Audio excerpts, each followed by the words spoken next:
Good evening, gamers. Welcome to the LG Ultra Gear Showdown featuring Rocket League 2v2s. I'm Ash, aka Ashcast on Twitter, and joined by me is going to be the lovely Thunder. We've worked together once before. How are you doing? I'm fantastic. I'm still reeling from getting to watch that trailer again for that monitor and just kind of salivating at that. That thing is ridiculous. It's ridiculous. You got to hear a lot more about it earlier today than I did, but wow, that is one serious piece of machinery.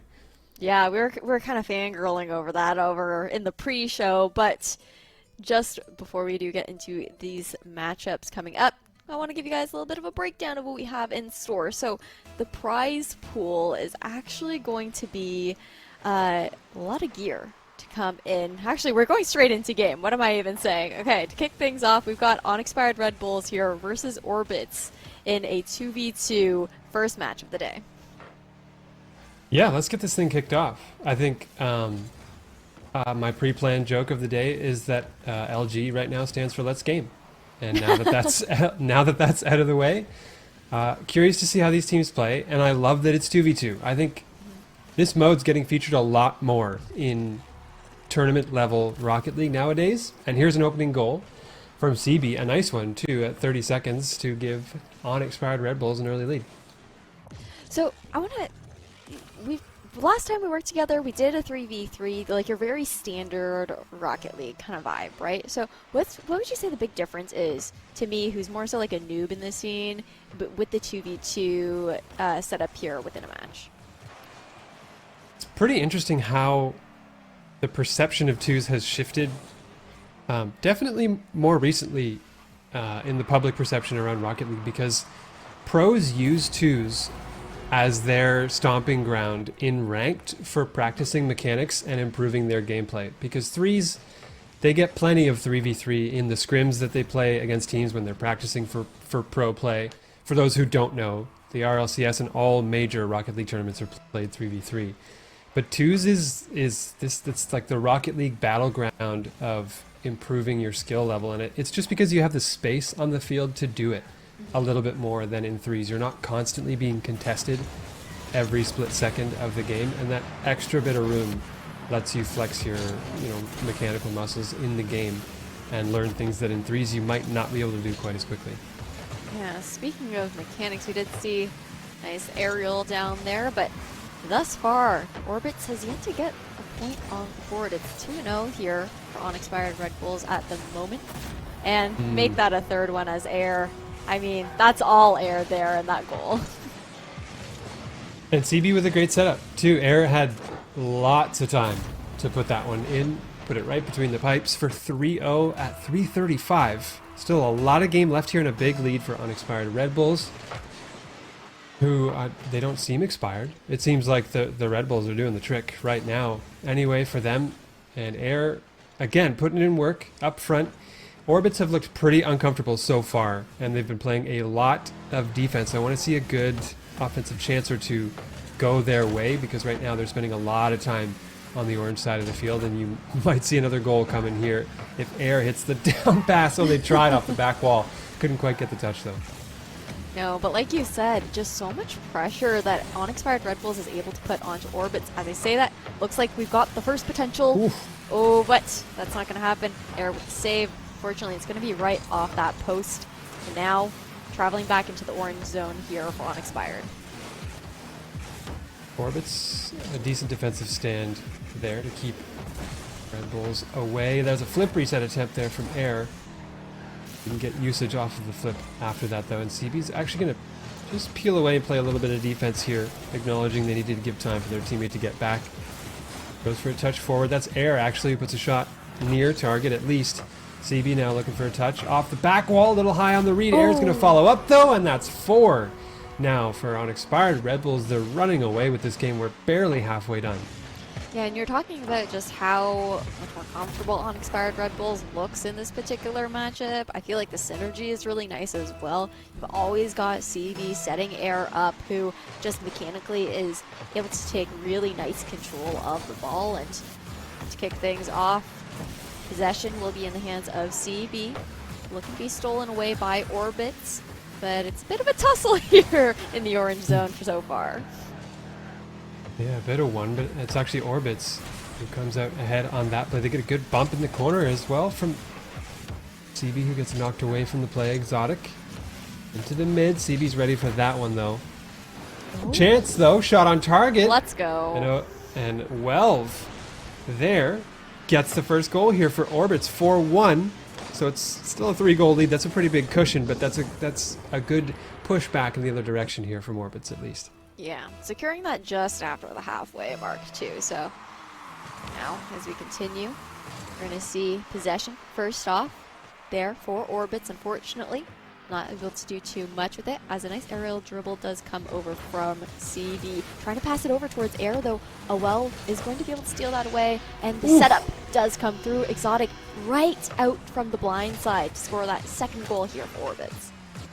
Great pitch pass here from Welv off the back wall, following their initial touch and initial challenge that they won at the midfield line, and it's just the pass that Exotic needed on the far side to tuck that one inside.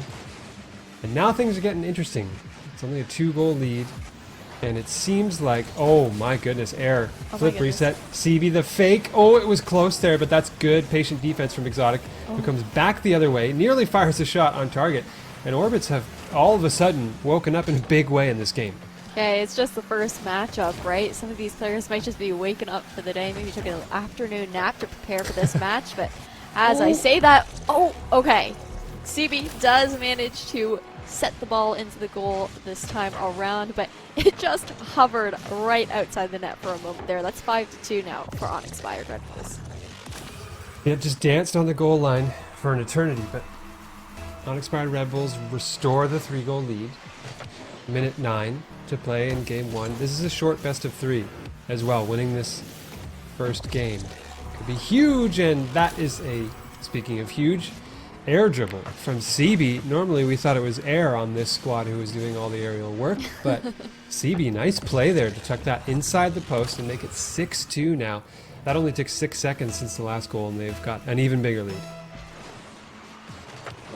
Another face-off to come through. Well, we'll run away with this one, but with 1 minute remaining, air manages to steal it away, but a lot of contesting here coming out from Orbitz, actually landing themselves deep in the blue zone.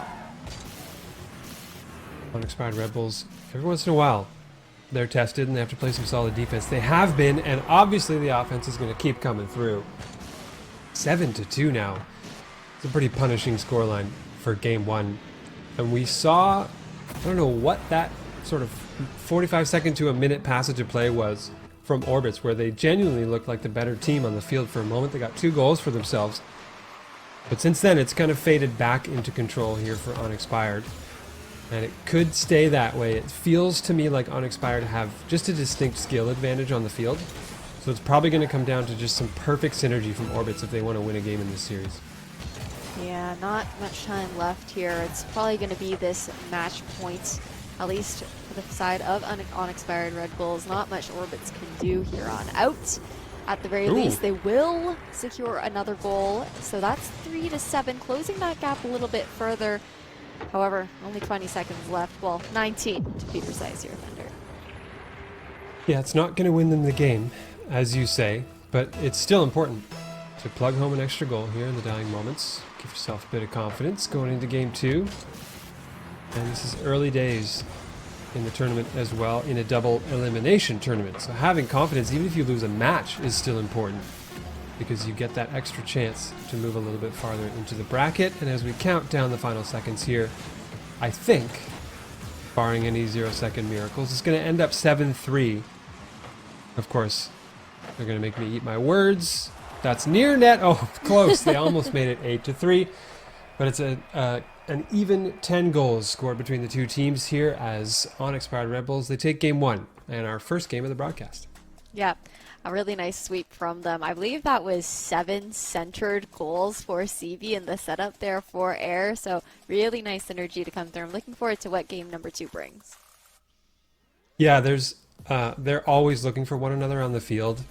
And very seldom are you seeing an unassisted goal from that team. That's hard to do as you move up the levels, though, in twos, to be feeding deliberate passes because you're taking a huge risk in twos. You don't have the safety net of a third player if that pass is anything but perfect. So I think they have some leeway against a team like Orbitz, but they got to be mindful about that strategy of always trying to give each other assists going forward, because that can burn you if you're not kind of pixel perfect with that passing every time. Yeah, it's definitely true. You don't have that third person to fall back on to keep an eye on your own goal post, right? But while we have a little bit of leeway time before the next match starts up, as of course, as I say that, it's going to come right off the bat. So right on cue. I mean, you know, perfect timing here on the production side. We love to see it. Quick games, teams who are just ready to keep it rearing and going. And this time around to kick things off, Orbitz are putting up a pretty good fight thus far, just to stall unexpired Redbulls from getting too much momentum into their zone. Really doing well to pass it back and forth over the midline. You know what I say? I say just give us the rundown anyway. Even if the game's going on, there might be goals happening, possibly. I wanted to hear about that prize pool that you were going to talk about, because it's a pretty sweet one, and it's a very LG flavored one as well for those who aren't aware. Yeah, our lovely sponsors over at LG Canada. Check out lg.ca if you guys are looking for any new monitors and peripherals to pick up. But the prize pool, it's only going to be first and second place who garner something for themselves. So first place will actually get each an Ultra Gear monitor and LG influencer kits. That total is about, I believe, 2,200 Canadian in value, and then second place will get a cool like $250 Best Buy gift cards, as well as LG influencer kits as well. So a lot of sweet swag waiting on the other side at the end of this bracket. And as we are going on, best of 3 series, unexpired Redbulls managed to secure that first goal once again for themselves. I will say though, I won't say, because Air's going to score another goal and make it 2-zip here, so we can talk about, again, an assist. These centered goals that you're talking about are just coming through time and time again. I will circle back and say, though, even for second place, $250 to Best Buy, you could still just go and buy a nice LG monitor with that anyway. It might not be the one that the first place teams get, but LG's got lots of monitors, and they've got options, so you could just go get yourself a monitor anyway, and then the, as you say, the influencer kit as well, just for a nice sweetener. But anyway you slice it, that's great prizing for the teams that end up making it into the finals. Absolutely. And now we can see that Orbitz is actually given a bit of a run for the money on expired Redbulls. Of course, as I say this, unfortunately, will miss the save there on side of Orbitz. Air with a free net to secure that 3-0 thus far. Oh, the mind game. It's a cruel place to be on defense. I think that player, if I'm not mistaken, was spawning from a demo as well. So you wake up, you see that there's a player barreling toward your net with the ball, and you kind of just have to make a snap decision and hope it's the right one. In that case, they had him on a string. Air did, and CB also trying to make waves here for offense for this unexpired Redbulls team. I don't know what the level is of the other teams in this tournament. We've only seen 2 so far, but unexpired Redbulls are a force so far to be reckoned with, as far as I can tell.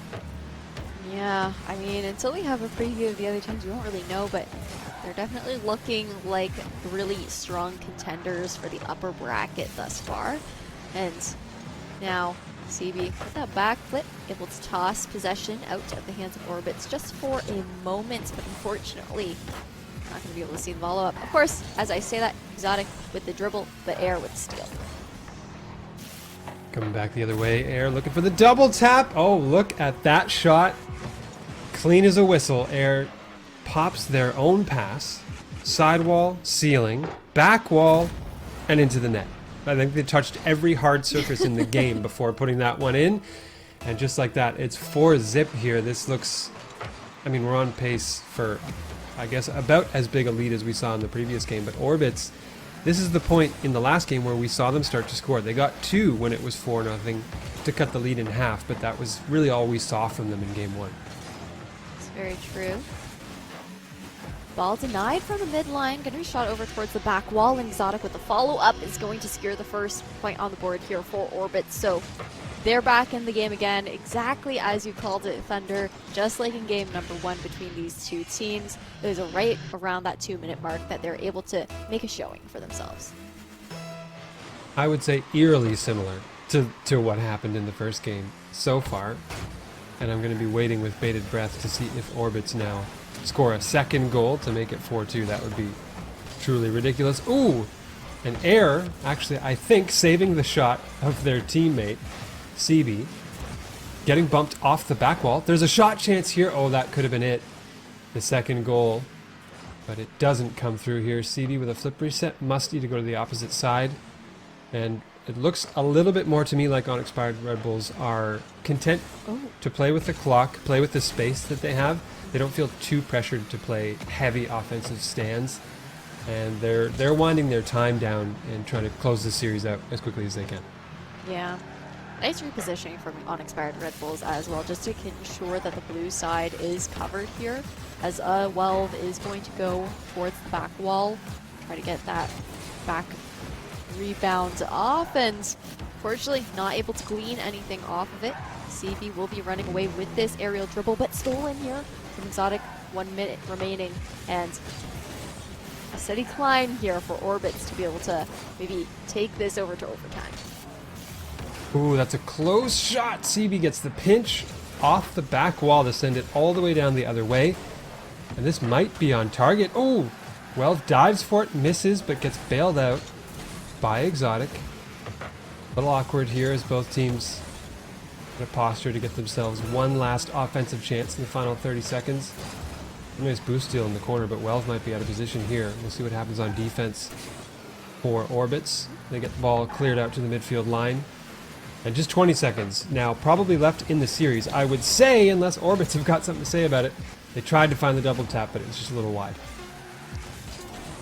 10 seconds left on the clock. Looks like it's just going to be that easy 2-0 here for unexpired Redbulls. Orbitz really can't do too much more aside from maybe trying to get a 0-second goal, try to get that confidence up, but that's not going to be the story told this time around. Unexpired Redbulls will be moving on in the upper bracket.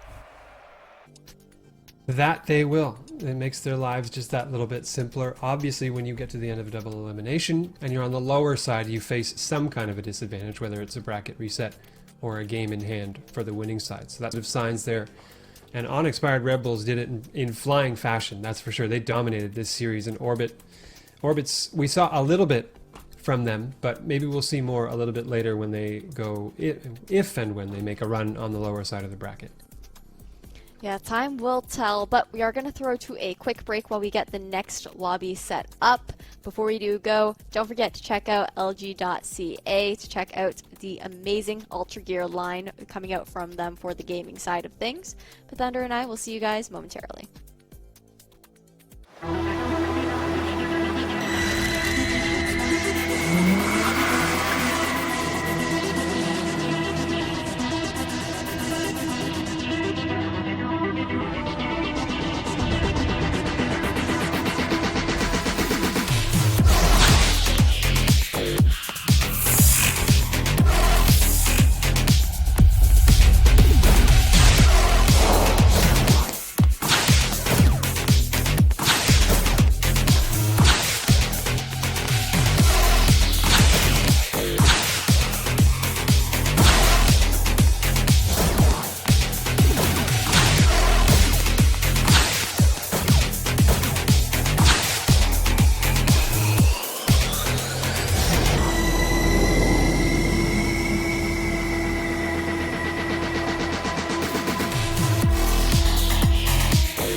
Welcome everyone. We are heading into round number 2 of the upper bracket now. We just saw, I believe that was Unexpired Redbulls taking it a clean 2-0 sweep in a best of 3 series up against Orbitz. Again, I'm Ash, and on the desk with me I have Thunder, and we've got a pretty already heated matchup to come through for this next one.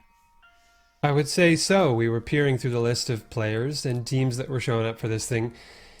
So on one side, La Team, the accurately named pairing of Quebecois players, Bishop and Banan, who I've had the pleasure of casting in a few kind of Canadian-centric tournaments, really strong players. And they're paired up against a team called I'm Gaming, yeah. Casual team names as always in these open tournaments, but this is made up of Jordan and... How would you approach the pronunciation on that name? I was actually curious, and I didn't workshop this beforehand, but Exocean? Exocean? Exocean? I was thinking Zocian. Zocian. Okay, so we got like at least 3 options here for how we could pronounce that name. Maybe we'll get word on that one. But Jordan, that name will stand out to any Canadian Rocket League fan, because if this is that Jordan, former pro player for Shopify Rebellion, has been in the RLCS for a little while, won the Bell Esports Challenge just a couple of months ago in Toronto, which was a LAN.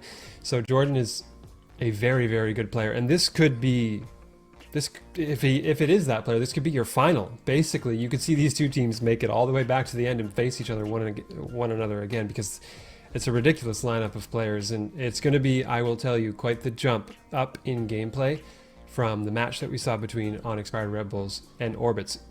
Be that a good match while that was, these players are definitely another caliber.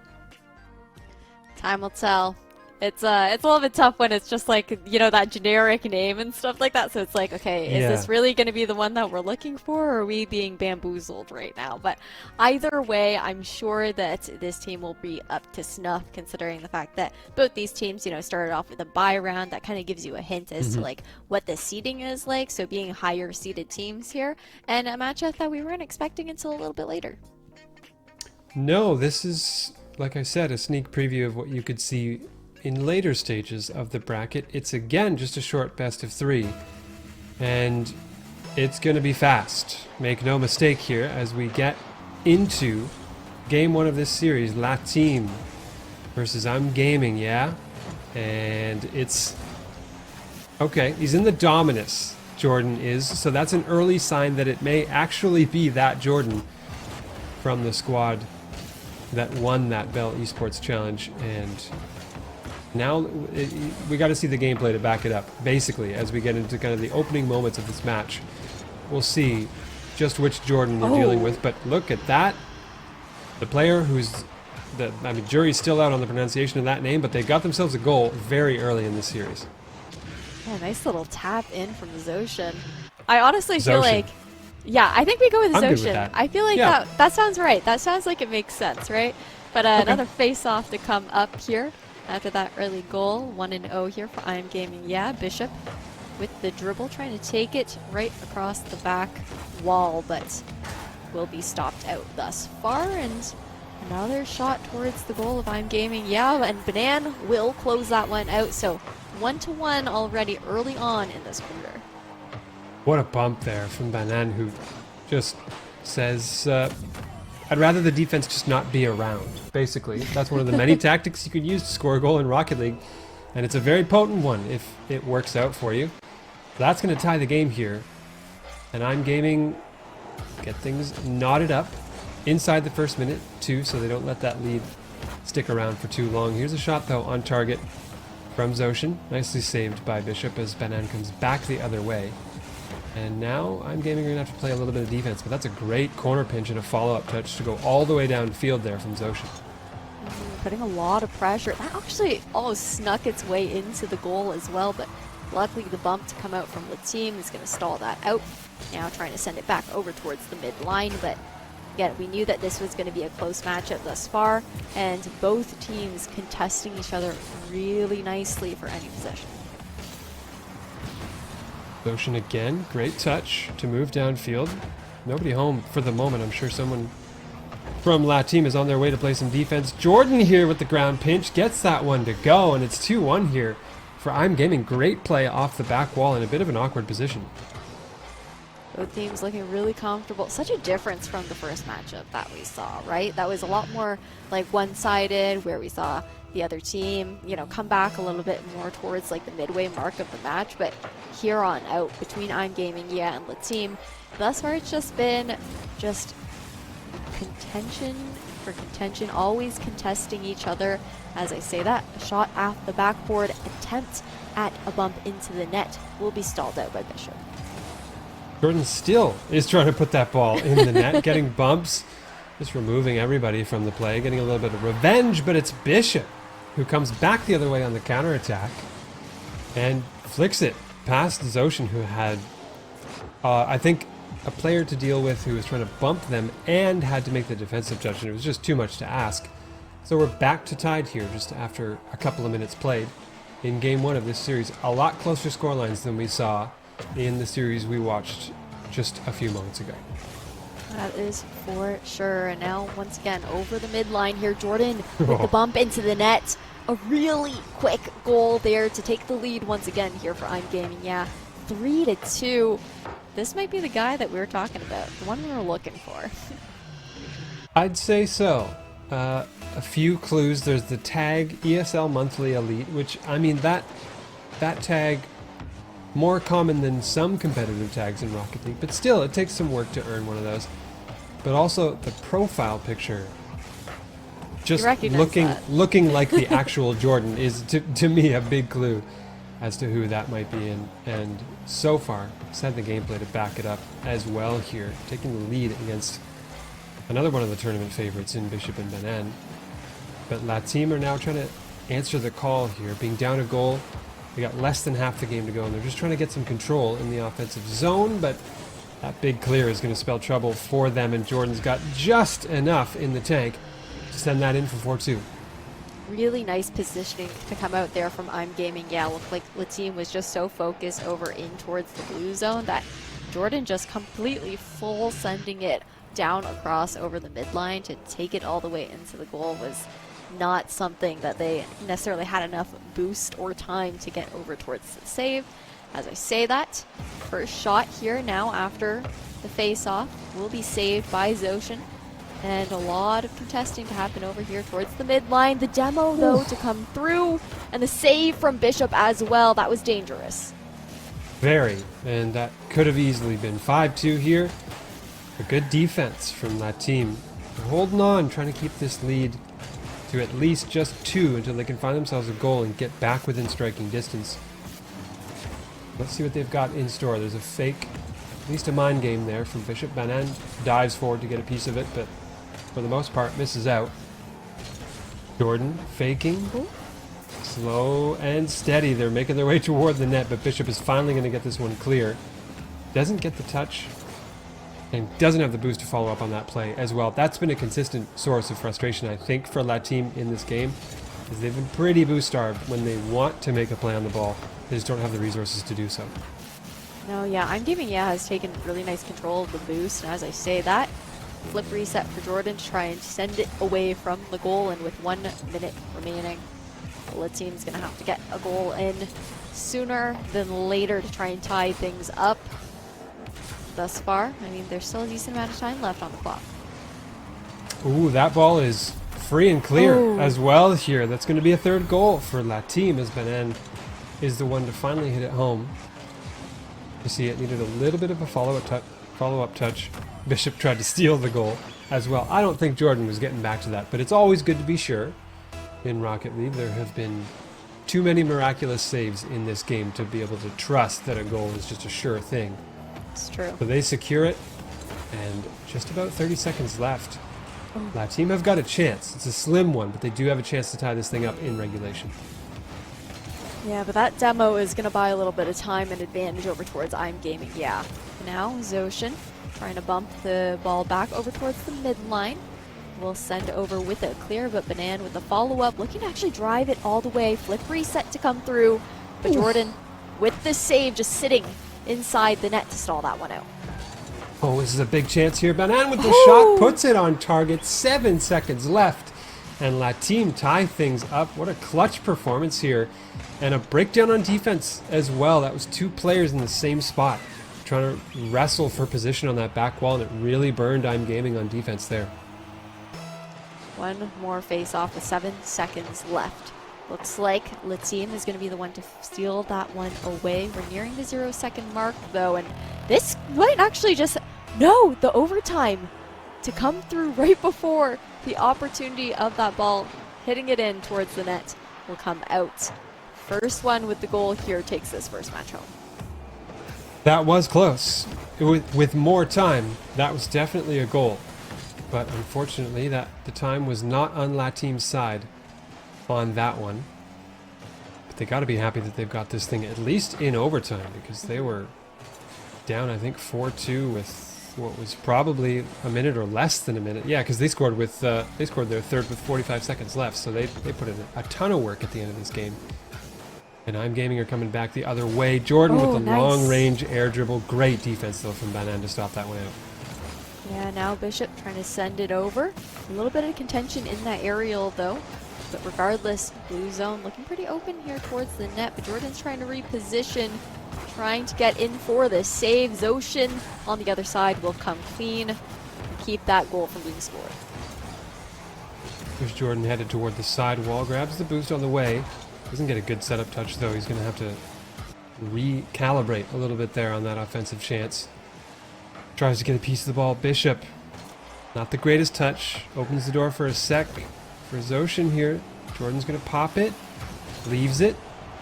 Zoshin headed down toward the net. Another good defensive play from Banan, and Bishop's going to come back the other way on with an air dribble of their own. Flip reset, tries to go toward the net. A nice tight angle attempt there from Banan as well, but overtime it's going to go just a little bit longer. La Team couldn't get it done on that offensive push. This is a nice dribble to reclaim possession here from Bishop, though, looking to drive it all the way in, but the upwards touch from Jordan's actually going to save that shot towards the goal. And a lot of back corner tension here between both teams, hitting nearly that 2-minute mark here in OT. Another double commit. This could be painful here for I'm Gaming. They're going to have to get this ball out, get some boost for themselves. Jordan again going long range with the air dribble, and that buys a ton of time for Zoshin to get set up.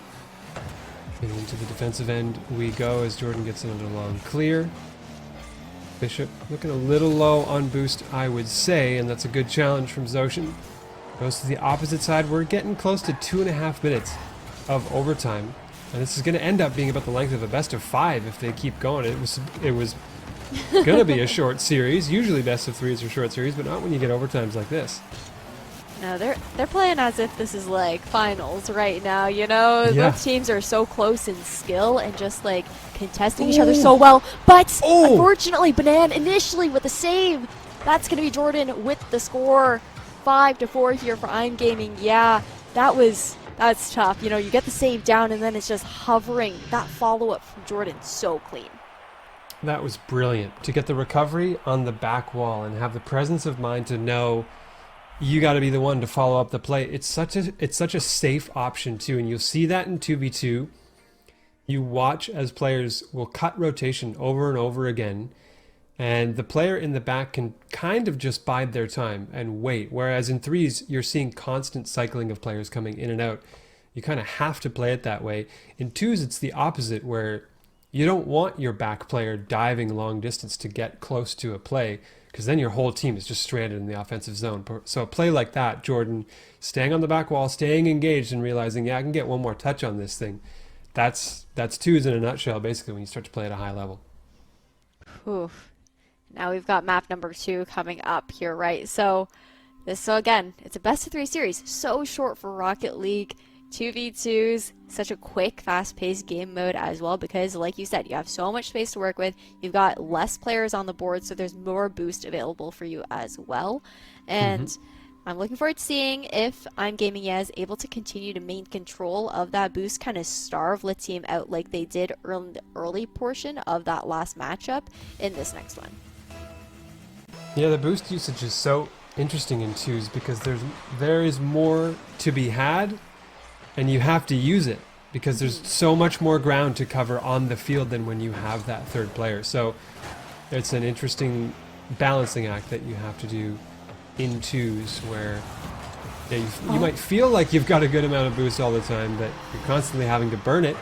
And Zoshin burns it here off the sidewall, gets that touch, and it just completely confounds Banan on the back end. I thought they were ready defensively, but clearly they weren't quite prepared for what was coming their way. Leading into another face-off very early once again. The touch will go into the favor of Le Team, heading over towards the blue zone, but with this positioning, Jordan's just trying to reset, get that touch back over towards the midline. Nice aerial contest to come through here from the team as well. As I say that though, Zoshin always with the follow-up, trying to drive that through over towards the orange zone, but still stuck pretty close to the midline here all in all. Uh-oh. This is a complete disarray on the defensive end for I'm Gaming. I don't know how they got away with that one. They're going to be thanking their lucky stars. There was no shot that came through there from that team. And they're trying to come back the other way now. Zoshin with a dunk on the first defender. A little pop toward the mid. Bishop is ready for that one at least. Jordan here having to make a quick retreat back the other way because Banan is coming in hot, trying to get a flip reset. Does get it and tries to pass backwards. Jordan comes in, almost gets the extra touch by the defender. Oh, and this is, yeah, that demo is really crucial here, I think, for buying some time for I'm Gaming. And for the lobby in general, the speed was really starting to ratchet up there as we were going end to end, and it's usually a demo that will break up that pace of play and kind of reset things. But what on earth just happened on the defensive end for La Team? I think it was just really awkward positioning close to the net there, not really having the space to back up, going a little bit earlier for that save, not having the boost to actually fully follow it through. Unfortunately, was the demise for La Team there, and now I'm Gaming, yeah, running away once again with a 2-0 lead. But we did see how La Team was able to bring that to a tie in the last matchup. Almost saw the first goal there, but will be saved here from I'm Gaming. Yeah, and as I say that, of course, another point and lead here garnered by Zoshin. Just a great pass. Jordan had that defender, well, both defenders actually, at his beck and call because he had complete control of that ball on the back wall, could choose exactly when to pass it. And the perfect moment is right when you see that defender commit to the ball. You know you can just flick it by them. Ooh, and Jordan's looking for more action here. Trying to get a low-level flip reset to surprise the defense. But right now, I'm Gaming don't need any more offense, to be honest. They've got a 3-0 lead, and I'm sure they would like to extend that, but it's a pretty comfortable cushion to have when you're approaching the halfway mark of your match point game. That is for sure. Reset off the sidewall here. Jordan trying to go for the touch. Zoshin able to retake this control of the ball. A little bit of contesting coming out from the team. Putting a lot of pressure now, finally in the blue zone here on the side of the team. What Banan can do from the corner here. Tries to fake Zoshin, but didn't work out this time. Jordan's going to take over possession for I'm Gaming. Here's Bishop on the air dribble. Ooh, goes high, gets bumped off the play though, but here's a shot opportunity. Banan's going to plug that one in. And you knew if that final defender couldn't get a touch here, you'll see as it goes to the back wall, Jordan tries to get a piece of it. It just doesn't work out. Jordan still almost saved that ball with the side post recovery inside the net. But 3-1, so it's not quite so big a lead now. And this puts a little bit of pressure on I'm Gaming to get their foot back on the gas. I feel like what they've been doing really nicely though on the side of I'm Gaming is kind of just running down that clock like you mentioned. They'll wait for the team to get those boosts in hand, utilize them all on that aerial before going for kind of like that very defensive play down into their blue zone, where they're able to just completely send it over the middle line and the team struggles to kind of follow that up. As I say that, a lot of contesting here, pressure on the team as they are forced onto the defender's side of things as Jordan consistently so aggressive, garnering once again another point on the board. So clean with that aerial dribble. Oh, that reset. Yeah, the lean back reset. That's a thing of beauty. Every time you get to see it, and it shot had so much power afterwards too. There was no chance for the defender on that one. That was a thing of beauty here, and La Team That's a tough one. That's a tough pill to swallow because they were just trying to get themselves momentum in this game. And there is nothing that will snatch that away from you like a big mechanical solo play from the best player on your opposing team.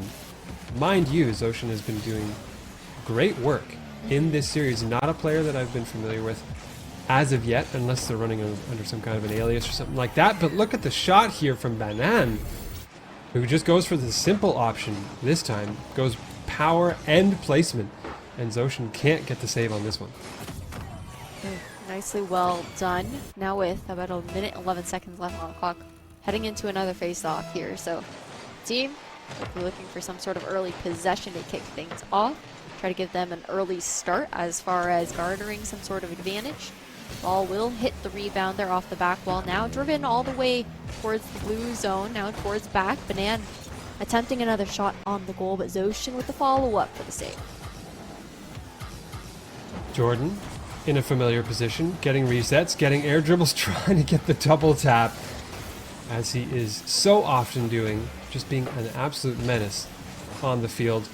You might see a pass come here from Zoshin, but they couldn't get all the way around the ball. 4-2 though, this is pretty comfortable territory, I would say, for I'm Gaming. And they could close this thing out right here and right now. Zoshin goes for the, I think that was some kind of modified breezy flick off the wall. It's really going to backfire though, and the lead's going to be just one. Banan on the counterattack with green pastures all the way down the field. It sends it into the net, and with 21 seconds left, we could see some late game heroics like we saw in the previous game. Feeling very much so like deja vu, right? So yeah, we'll see if the team's able to bring it into that overtime situation once again. Ball deep into the blue zone, but Jordan is there and available to follow up. Bishop with this possession, unfortunately going to be knocked out. This should be a 4-3 here for I'm Gaming, yeah. Should be. Never a sure thing. Zoshin on the sidewall does get, I think, enough of the ball. No one is nearby to keep that possession going. Clean 2-0 win. Yet again, I thought that one might go the distance here between these two, and it fully could have.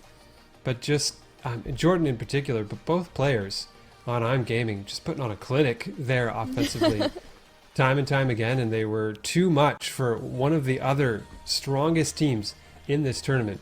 And I said it before the match, I will repeat myself now, that could be the final that you will end up seeing based on the teams I've seen in this thing. So I highly doubt that's the last that we've seen of La Team. Yeah, I'm really looking forward to seeing how they do in their lower bracket run, but gotta get that next lobby set up to bring you guys some more Rocket League action. So stay tuned, and while we're on break, again, check out our lovely sponsor over at LG.ca for some amazing Ultra Gear line peripherals, and we will see you guys soon.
What's up, y'all? We're heading into round number 3 of the upper bracket here of the LG Ultra Gear Showdown featuring Rocket League 2v2s. Again, I'm Ash, and I've got Thunder with me, and we've got the next matchup coming to you guys in just a moment.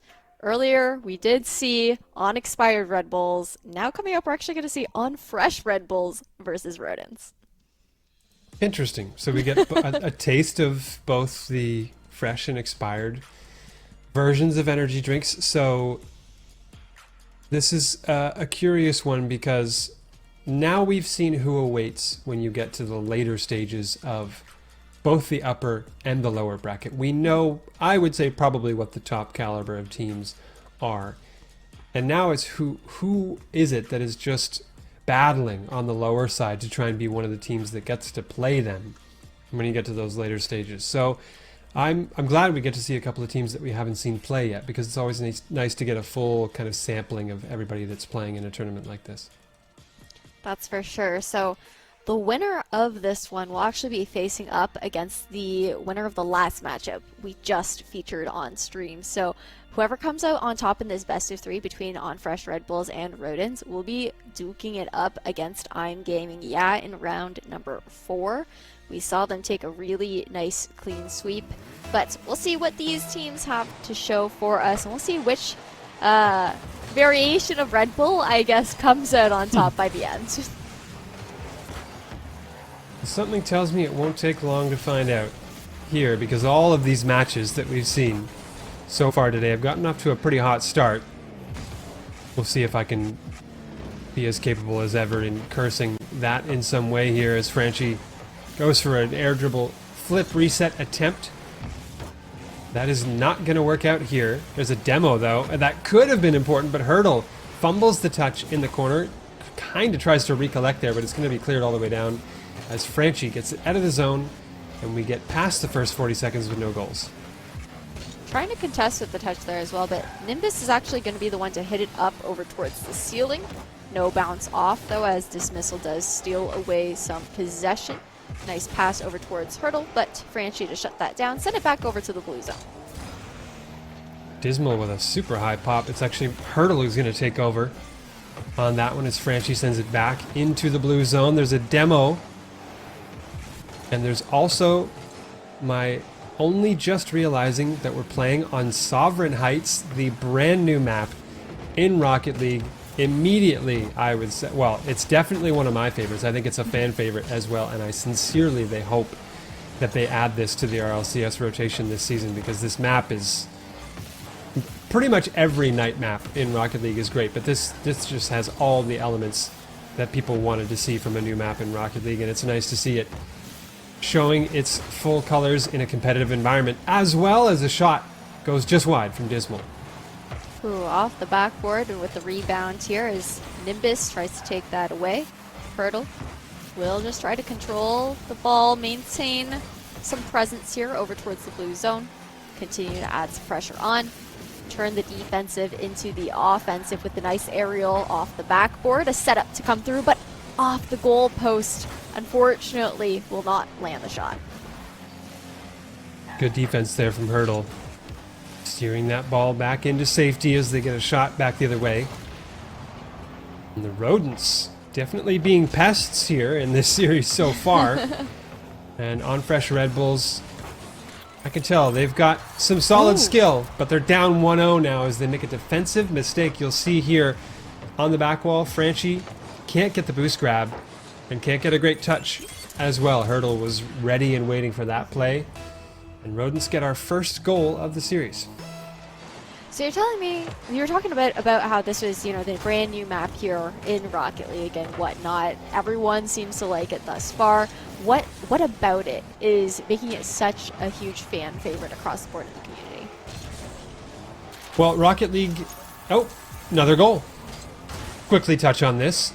Rodents, Turtle, oh well, I think the demo was a big contributing factor, Yeah. but Nimbus definitely caught out of position on this one. But going back to Sovereign Heights, this map, as I said, people love night maps. They love grass maps where the field is grass or a surface similar to that. And this was after kind of a long line of maps that weren't grass surfaces. This is kind of a return to that, so they love that. And I think as well, something that was lacking in a lot of the recent Rocket League maps was visual clarity, which is hugely important in this game, and there were a lot of maps that were added to the game that weren't really all that kind on the eyes as far as visual clarity goes. The designs were cool, but for gameplay it didn't necessarily pan out all that well, and for higher competitive levels that's essential. You have to have that. And so I think that's why Sovereign Heights is a bit of a shift in gears compared to what we've seen. And in the meantime, after all that is broken down here, Hurdle makes it 3-0 for Rodents as they continue to rev their engines and extend that lead. Yeah, I think those are all really good points to make. That was what definitely caught me out when seeing this map for the first time, was just how it was really broken down to just being simple. You know, no bells and whistles and whatnot. As I say bells and whistles, actually, Nimbus is actually going to get that first point on the board here for on fresh Redbulls. So 1-3 now, closing that gap a little bit further, but back to the simplicity. It's always refreshing to see that come back as well. Just a great map. I use it in free play in Rocket League, which is kind of the training ground where you can practice your skills or lack thereof, in my case, in the game. But yeah, as I said, eager to see whether they'll make a quick adoption of this one in the pro circuit for Rocket League. And in the meantime, Hurdle, bit of an awkward air dribble, is going to relinquish control over to Franchi here, who goes for the flick. Great defensive touch there by Dismal, who timed that one to perfection, and Nimbus can't get the corner read, as well as Rodents playing the defense that they need to play here to maintain this lead inside the final minute of Game 1. Yeah, just trying to run down the clock on any offensive push here from on fresh Redbulls. As I say that, Hurdle will be taking them into the offender's position. Nimbus trying to steal that one away, but the nice touch does come through, and now a stolen ball here in the back of the blue zone. And Rodents, they're still doing their best to contest here, not allowing on fresh Redbulls to garner too much momentum for themselves. Oh, that's an open And this will be net. 4. Oh, what a bounce off the crossbar. Never mind, both of us were about to sign, seal, and deliver that one, but it is not 4-1, as on fresh Redbulls got seriously bailed out there by a crossbar bounce. And Granted, it's not going to make much difference, I think, to the game result here. Seconds wind down. Franchi, I think, might opt to keep this ball up. They don't get the greatest bounce, but Nimbus helps out as well. Off the back wall, bounces mid. Nimbus tries to shoot. No second goal, though, for OnFresh Redbulls and Rodents, who are listed as, what was that team name in the bracket on Pepper? They're listed, I think, as Roasted Goose. So I was confused when you said Rodents as to who we were talking about, but I think it's just a difference of name choice there. Well, you know, I don't know which one I actually prefer, Rodents versus Roasted Goose. It's got to be Roasted Goose for me. I mean, that's a no-brainer for me. It's just, I think that's hilarious. But Rodents is pretty great too, I'll give you that. That is fair. They were definitely a bit of a pain in the butt, which Rodents typically are if you find them in your household. So nice 3-1 W then for match number 1. Looks like OnFresh Redbulls, maybe you need to leave them out for a little bit longer. Let them stale out like the expired ones. They'll make a bit of a comeback hopefully in map number 2. But thus far, how are you feeling about, I guess, maybe the positioning, the gameplay style of either of these teams? It's pretty close. I think that OnFresh could take a game in this series. We could see 3 games. But it depends a lot, I think, on... Probably, I think they need a big individual performance or moment to get things activated for their squad. Again, OnFresh Redbulls, both players, I think, have the skill to do it. We saw enough of that on display in Game 1, and they're going to start right away with a goal here from Franchi off the kickoff. It might not have been some miraculous solo play, but this is exactly the start they want to try and level the series. Ooh, okay. Really nice potential momentum builder. Gain a little bit of confidence early on in the game. A face-off to come through here. A ball stalled out there on the side wall, but a nice follow-up to come through from OnFresh Redbulls as I say that. Dismal able to steal that one back, and right off the bat, Franchi with another pickup, just tapped so nicely into the goal. Oh, that's why the pinch happened. I was scratching my head wondering how Dismal got a touch like that because I didn't see Nimbus come from the other side of the field. But that makes a lot more sense. And it also makes sense as to why it's 2-zip here for OnFresh Redbulls. Looking to add even more. Pre-flip as Franchi looks for the reset. Gets it. Gets the dunk as well. Is there a shooter there? There doesn't need to be. Franchi's just going to circle back, take the shot, and completely 1v2 Rodents here to make it 3-0. And this is big because this matchup, again, determines who's heading over to the winners finals, right? We're winners semis at the moment. Best of 3 so short. And OnFresh Redbulls definitely up to snuff to show why they've made it all the way towards semis thus far. Hopefully looking to take us to a 3rd matchup as Dismal tries to dribble it against the sidewall. Will have possession stolen away. And now a touch over towards the midline, but Nimbus to contest. Oh, the shot? Nice save. Close. Good save from Dismal on that one. I think they were pretty confident in their abilities to keep that one away, but look at Hurdle being harassed on the back line by Franchi, I believe it was. Nimbus, oh, what a touch. Can't get the shot, though. Good work from Dismal. Can't get the pinch out into mid, but Hurdle, again, bailing their team out on defense. Now looks for a pass toward the mid. Awkward touch here on defense from Franchi, but they cut back into the inside. And I've been loving the ball control that's being shown off here by OnFresh Redbulls. Every time they choose the right time to control the ball rather than to make a quick or powerful play on it. And it's working wonders for them as we see. You'll see a rule, well, this is a hotly contested point in the Rocket League community as to what rule that is. I'll hold my tongue. But they actually broke it as a goal comes through here to make it 4-0. Ooh, 4-0 and still really early on in the matchup, though. We haven't even hit halftime quite yet. And OnFresh Redbulls seem to really be coming alive now. And after this face-off, we're going to see Franchi with a touch over towards the midline. Hurdle to contest over. But it's just back and forth thus far. As I say that, of course, Hurdle with a nice touch into the goal, driving that one home. It's been Now it's back and forth. It was a whole lot of back, and now finally we get some fourth from Rodents. Oh, I should have done that the other way around because it was 4 goals. It would have been like the perfect pun to say it was a lot of fourth and then some back. Well, anyway, I'm not going to lose any sleep over that, but it's a goal here, at least for Rodents, who you might have easily forgotten because of the show that On Fresh Redbulls have been putting on. They won game 1 of this series. It sure doesn't look like it at the moment, though, as they're struggling to maintain control of this game, but they do get themselves on the board at the very least. And like you said, we've got a lot of game left to play here, and what a touch from Franchi. Are they going to do it again? All the way. Just completely dismantling the defense every time, and that's 5-1 now. I feel like that's the difference that we've also seen in this next match, right? On Fresh Redbulls has really turned up, I think, the aggression on the offender's side. Meanwhile, just trying to push Rodents into the defensive positions and not doing a lot of distracting over into their zone as well. So able to take advantage and catch Rodents off guard in their defenders' positions. As I say that, we're going to see On Fresh Redbulls taken down by, well, Franchi taken down, I should say, by the demo. That's better. And that'll He's be back. 6.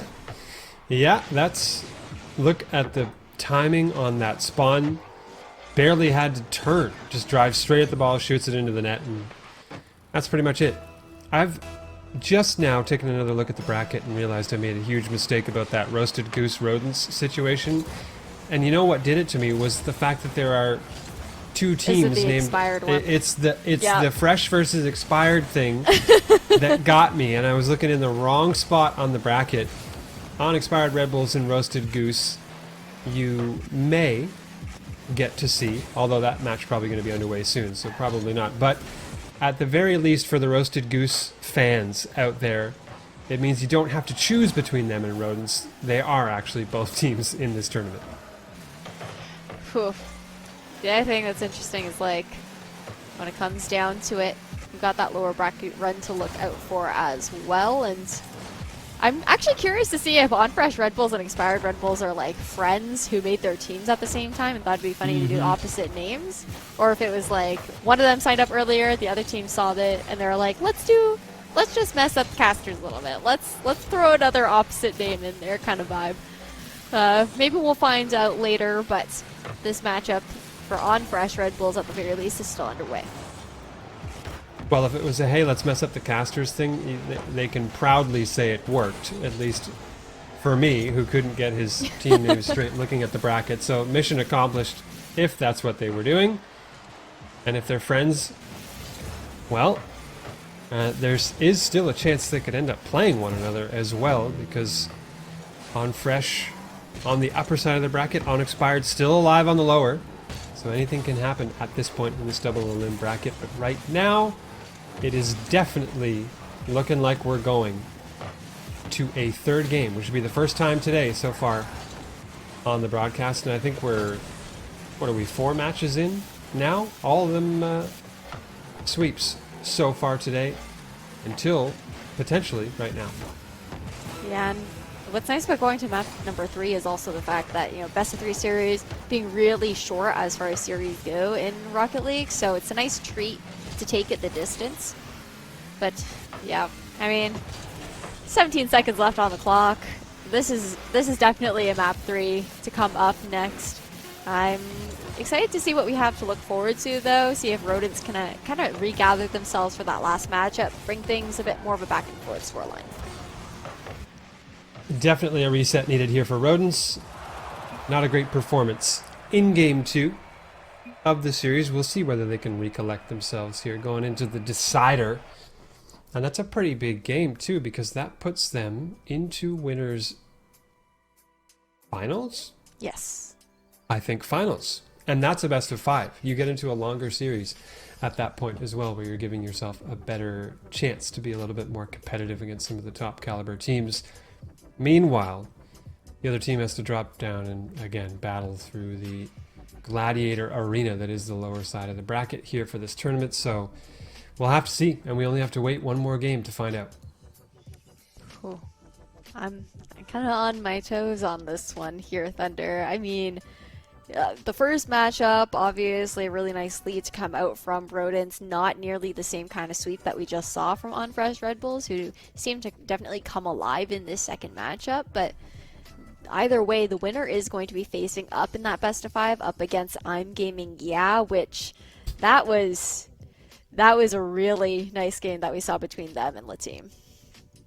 Yeah, the favorite I would say that we've seen of the teams that we've seen play so far. That winner's final is going to be a test no matter who gets there.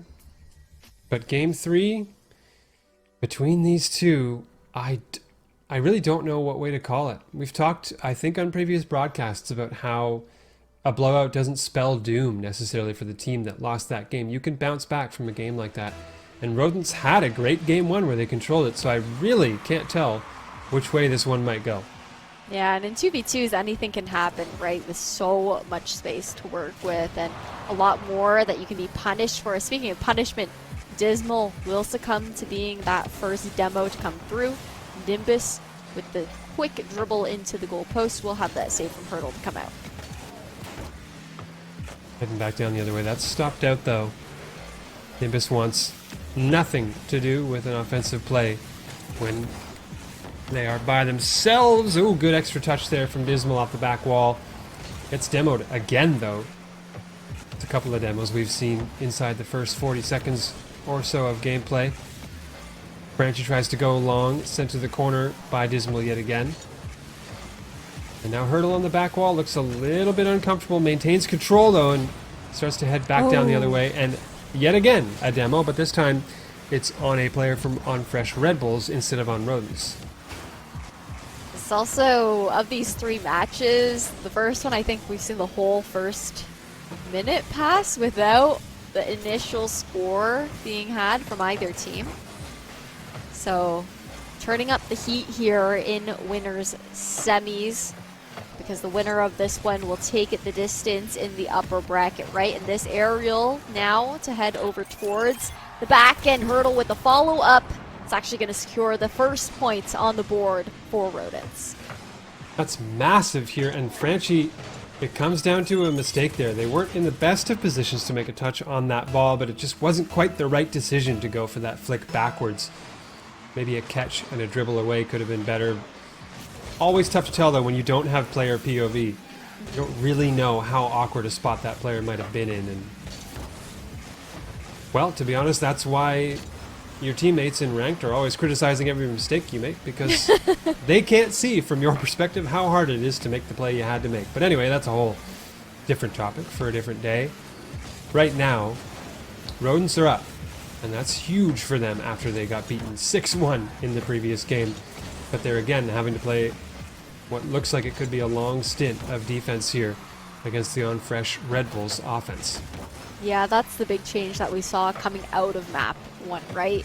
Unfresh Redbulls really turning up the heat, being a lot more aggressive than we had seen them previously in the first matchup. Again, continuous touches from Franchi to just put pressure into the backline of the blue zone. Franchi, try as they might, can't get the demo there. Nimbus rips a shot, tries to find the top corner, does get the demo on the defender. And it opens the door here maybe for Franchi, who gets the reset, tries to use it for a dunk. Nimbus with a shot. Hurdle got bumped and still made the save. What a touch. Oh no, and then disaster strikes here. I don't think this Franchi shot was initially on target, but it was the other Rodents player who you'll see dive through, Dismal.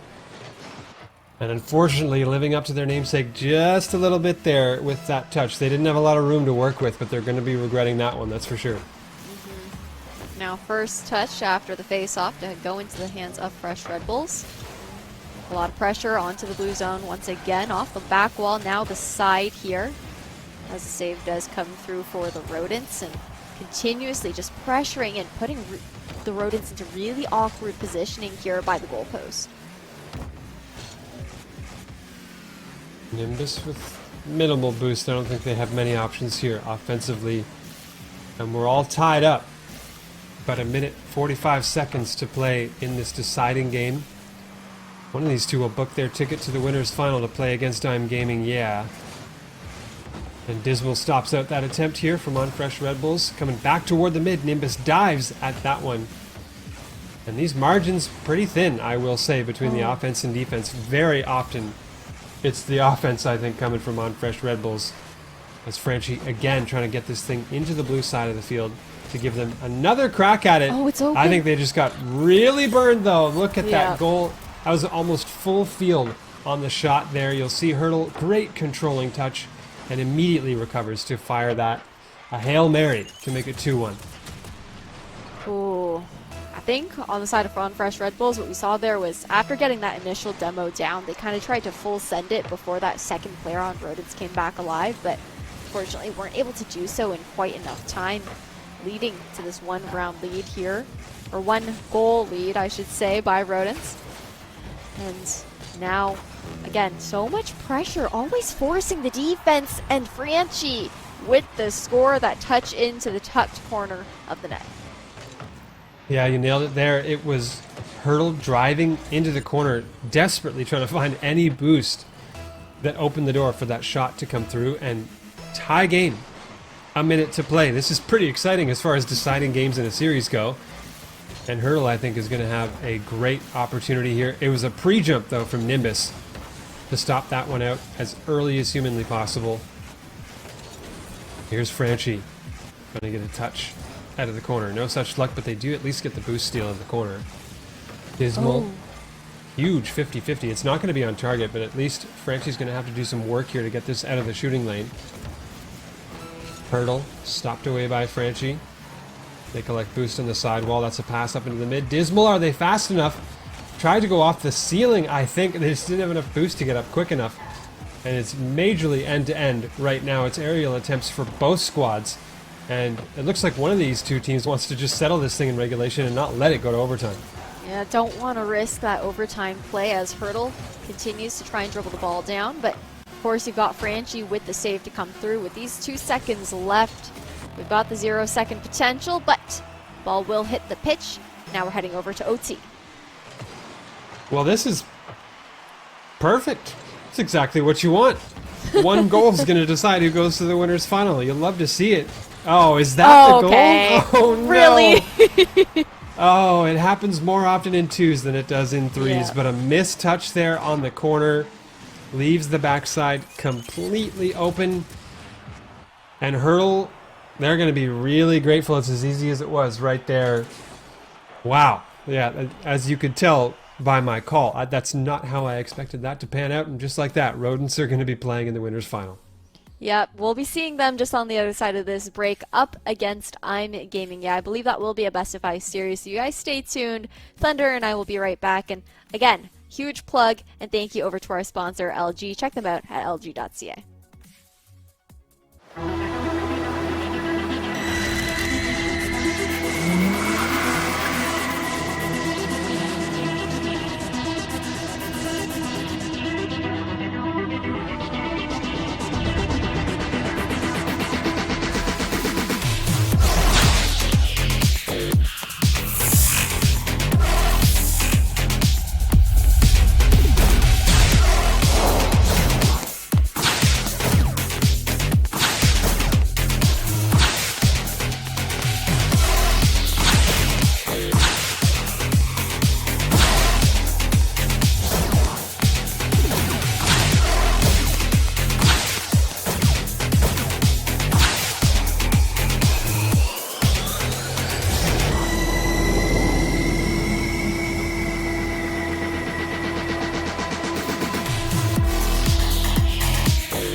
Okay, guys, we are just about ready to head into now the winners finals between I'm Gaming Yeah and Rodents. Again, this is the LG Ultra Gear showcase here for Rocket League 2v2s. I'm Ash, got Thunder on the desk with me. We've had some really nice matchups so far, and we've got, I think, what's maybe the tournament favorite, maybe coming up against a dark horse here up against Rodents.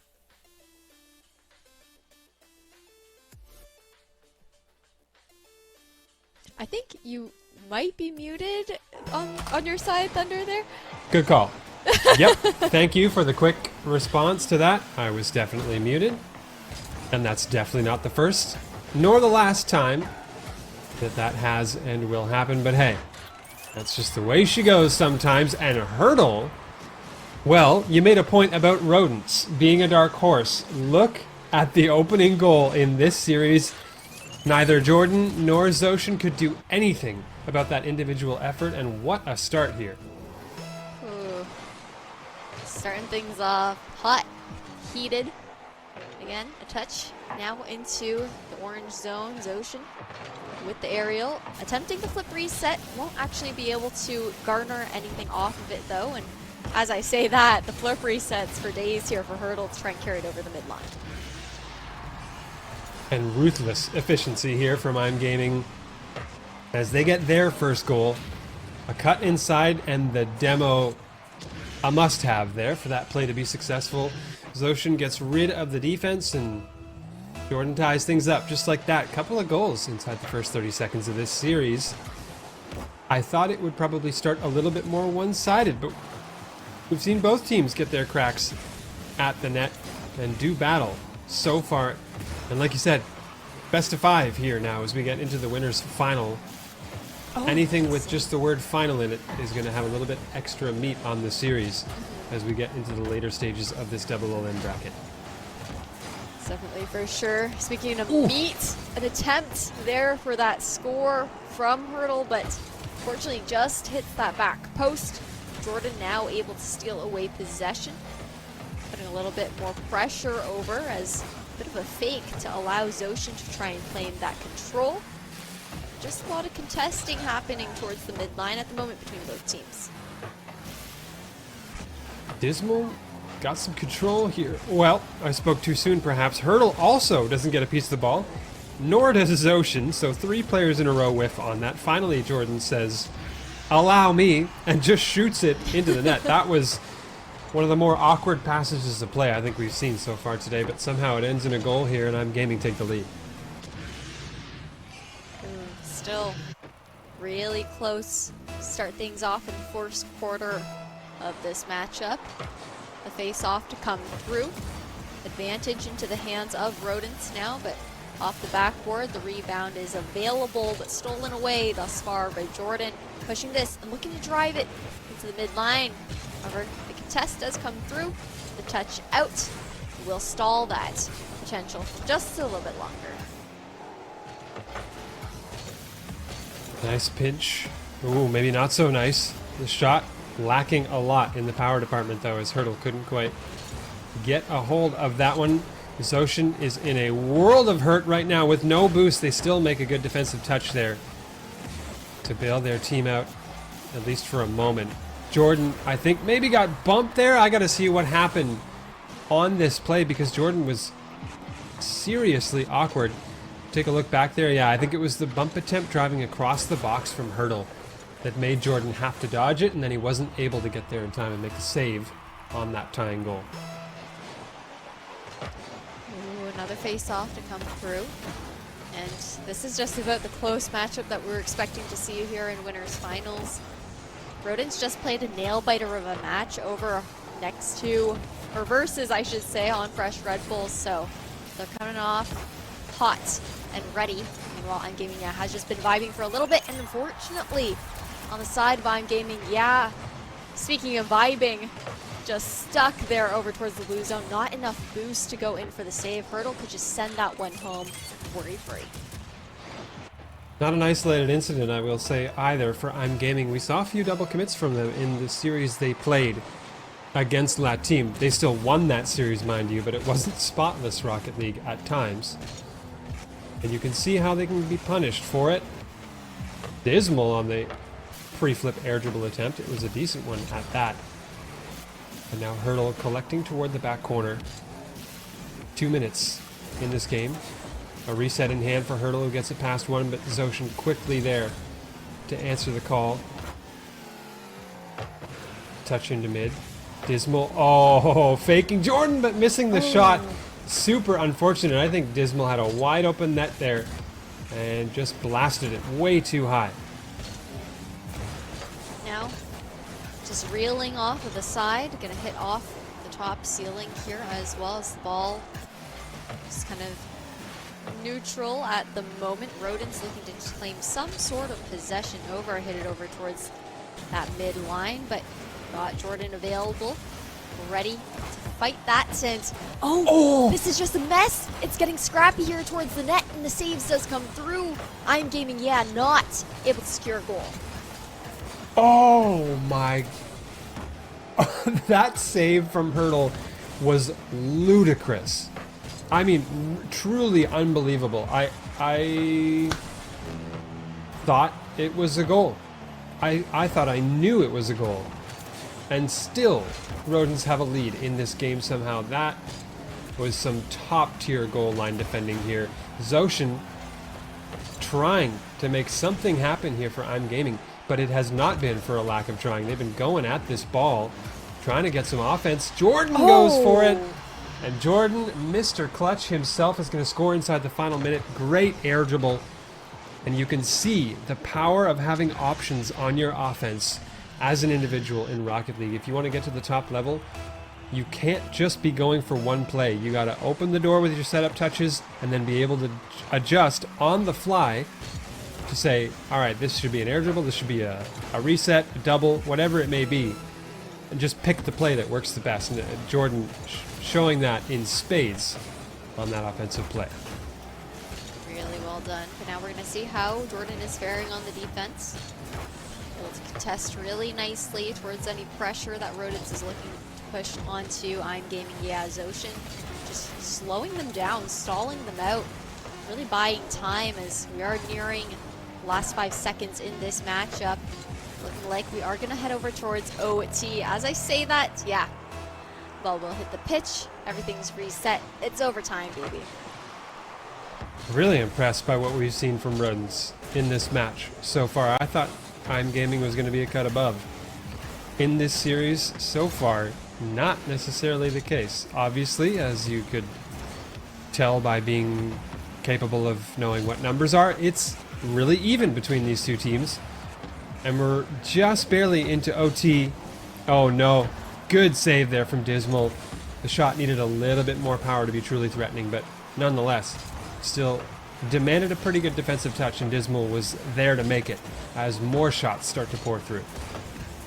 Lots of back and forth thus far. So many rebounds off the back wall as well, as this overtime is getting heated. I'm Gaming, yeah, trying to put so much pressure over towards the blue zone, but the defender's side here from Rodents is coming out really nice and clean. And okay, that was a little bit scary. I know that wasn't exactly a direct shot on goal, but whew, I feel like this one is coming right down to the wire. Oh, I thought Zoshin might have had a reset on that play.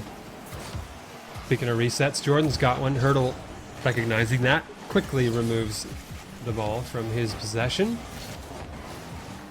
Zoshin now being heavily pressured by a couple of blue players. Jordan can't get a piece of that ball. Zoshin crucially gets the boost in the corner, and I would say just enough of the ball to buy Jordan some time for yet another air dribble. Reset this time. Under one. Over the next. No. Dismal gets up in time, and we press onward with a little bit more overtime. Never mind. It's a goal. No. Yeah, that's tough. Rodents punishing I'm Gaming, yeah, once again for that double commit into the other side of the pitch. And just free, clear, soaring, flying into the net as we have match number 1 in this best of 5 series secured. by the Rodents. What is it about Hurdle in overtime? These goals, they're not highlight reel stuff. They come out of nowhere, fairly anticlimactic, but they're huge goals to be scoring, winning overtimes. Last time it was to win the series to get to this match, and now it's to start the series off with a win. So, yeah, 2 OT winners in a row for Hurdle, and just like that, the team that we didn't think were the favorite or at all have got the lead in the series for the winners final. It'll be nice to see if in match number 2 we can see the adjustment actually coming through from I'm Gaming, yeah. See if they can maybe be a little bit less committal with their positioning, because we did see them being caught off like several times again, just overcommitting and positioning themselves for that very aggressive play into the other team's zoning and leaving themselves wide open. Yeah, that's the risk reward loop that you run into so often in 2v2. I mentioned the safety net earlier and having that third player to just cover more of the field. Everything you do has a higher level of risk in 2v2 because you don't have that. So it just demands a lot more, I guess, maybe not quite as fast, but much more consistent in terms of your mechanics and the plays that you're trying to make. You have to be spot on with your touches, or else you just have to have the world's most amazing recoveries to make up for the mistakes that you're making. But Twos is very punishing that way, and you'll see why. Well, a double commit, obviously, in a game where you've only got 2 players to work with to begin with, that can spell doom more often than not. So much ground always has to be recovered. Speaking of ground, so much pressure. Fortunately, Zoshin just missing the touch there will allow Rodents to now take themselves into the offensive positioning. As I say that, I'm Gaming, yeah, quick to pressure back, put them on the defense. Hurdle, the overtime hero for Rodents, now trying to score the first goal of game 2 of this series. Hurdle scored an absolute banger for goal 1 of the first game in this series, in addition to netting that overtime winner at the very end. Definitely been the standout performer for this squad. Tries to fake Jordan. Well, that's not going to work this time. And I'm Gaming are coming into this blue end full head of steam. Jordan tries to cut that play off. Didn't quite get enough of the ball though. And that'll be a long clear going downfield from Dismal that makes it at least to the midline. Rebound off the ceiling, but Hurdle stealing it away. Looking to tuck into that little corner, but unfortunately not going to pay off thus far. And the attempt at an aerial dribble up over towards the midline. Jordan now stealing possession, but unfortunately the positioning just wasn't there quite yet for I'm Gaming. Yeah, back and forths between both of these zones thus far. Ooh, it's a good bump attempt there from Hurdle onto Jordan. Dismal gets it through. Jordan's waiting on the back line. Might have a shot on target here. Dismal can't get a piece of it though. Jordan with a good boost grab in the corner. Just barely adjusting his trajectory, but this net is going to be wide open. That ball pinched across the field, and try as they might, Zoshin just could not. Oh, it wasn't a pinch. It was just Dismal getting a lot of power on that ball. Zoshin, no read on it. And Rodents are up 1-0 yet again here in game 2. Yeah, it was a bit more of like a hero play on the side of Zoshin to try and steal that away early on, but just didn't quite have the angle.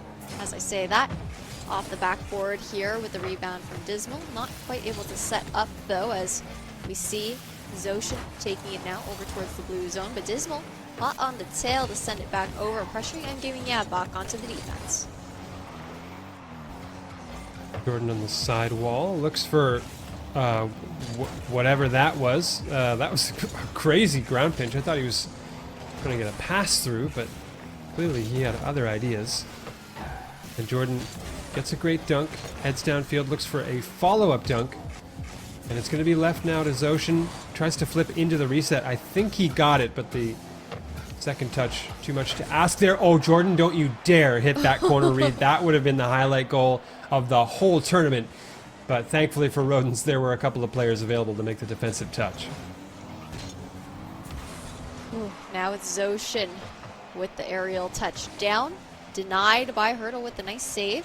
Now taking that to dribble all the way down towards the long pitch. Will be canceled though by Zoshin, as he does try to do the same into the blue zone. Nice contesting from both teams thus far. And Dismal with the patience will try to get that prime positioning to steal it away. But regardless, Hurdle with a nice save to clear things up. Reset the positioning of the ball. Looking to drive this one home, but not quite yet. Great game, I gotta say. This is probably, at least in my eyes, the highest quality and most intriguing game we've seen so far in this tournament. And it's still Rodents hanging on to that 1-0 lead by a thread at times. There's been a lot of offense from I'm Gaming.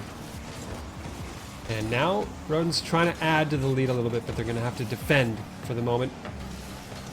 Jordan pops, shoots. Oh boy, that was close. Hurdle makes the follow-up save. Thankfully, they needed to redeem themselves after that awkward touch that almost led to an own goal. Zoshin now fires off the back wall. Here comes Dismal. Tries to go low. This is, you're right on. I mean, it's so tense and so fast from end to end.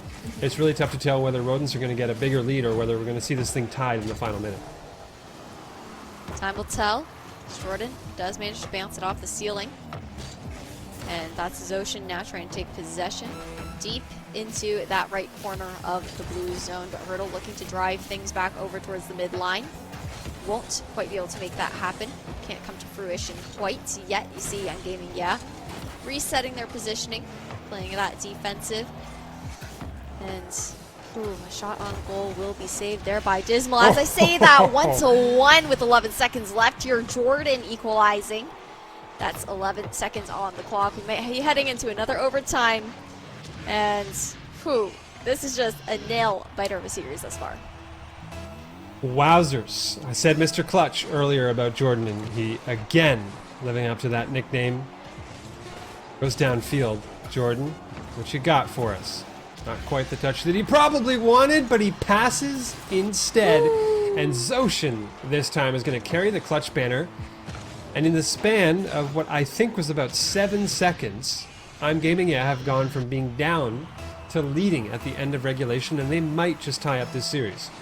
Yeah, the clock was run down so far at just that 1-0, and as we near this 0 second, no potential 0 second goal to come to fruition here. That's I'm Gaming, now securing match number 2. So both teams 1-1 so far here in winners finals.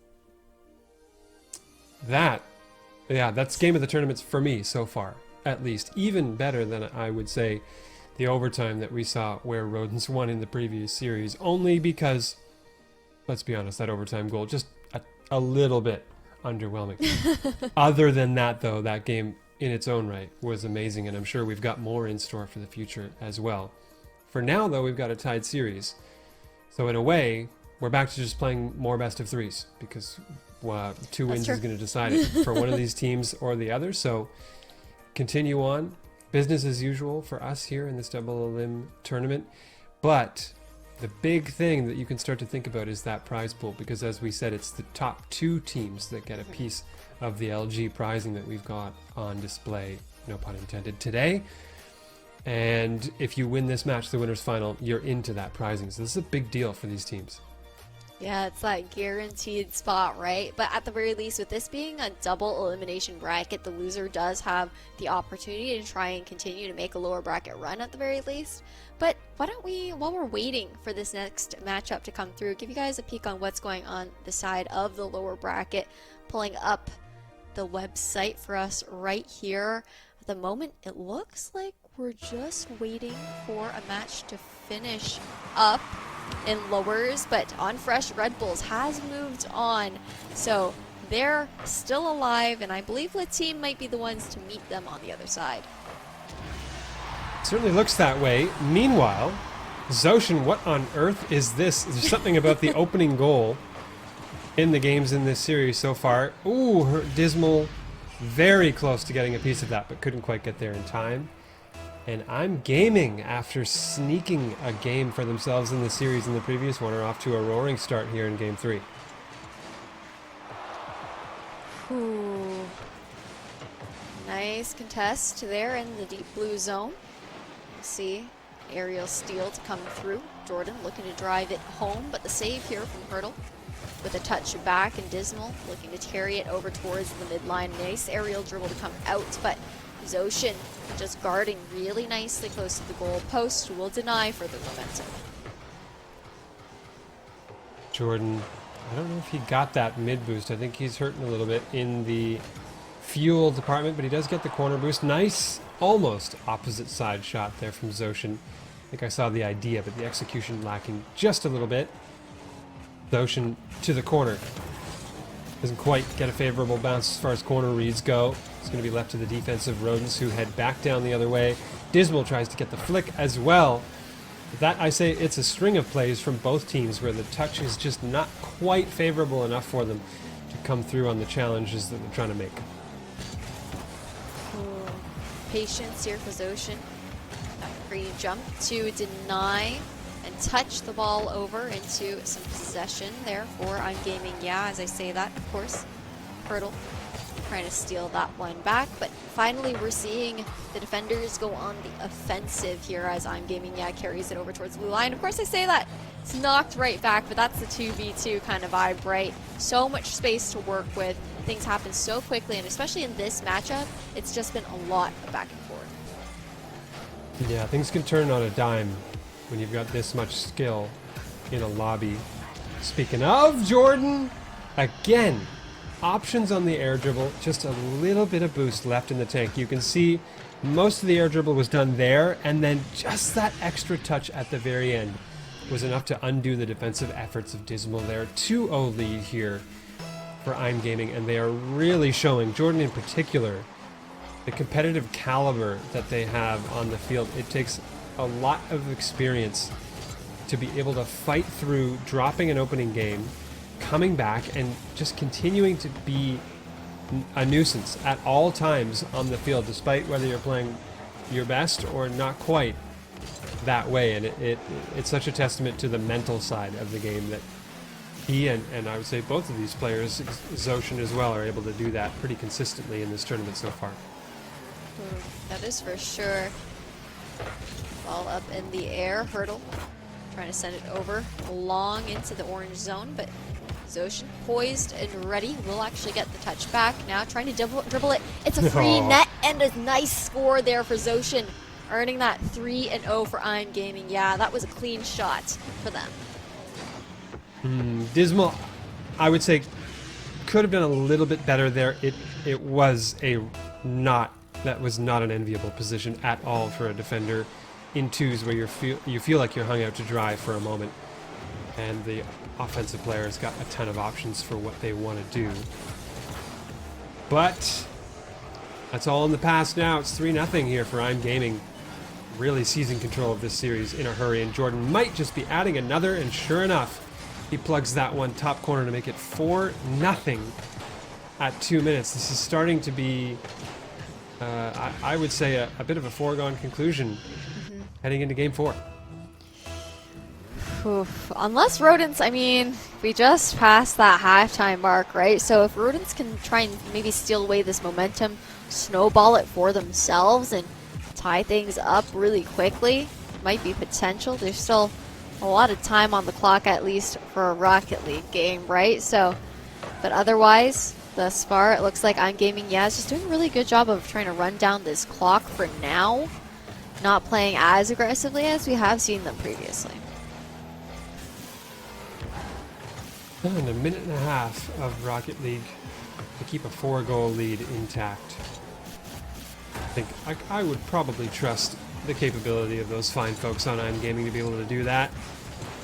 And I think this is going to be great for them as well, heading into what will be their match point game. Jordan! Oh my goodness, that was quite the shot attempt there from Zoshin on the follow-up from Jordan's double tap.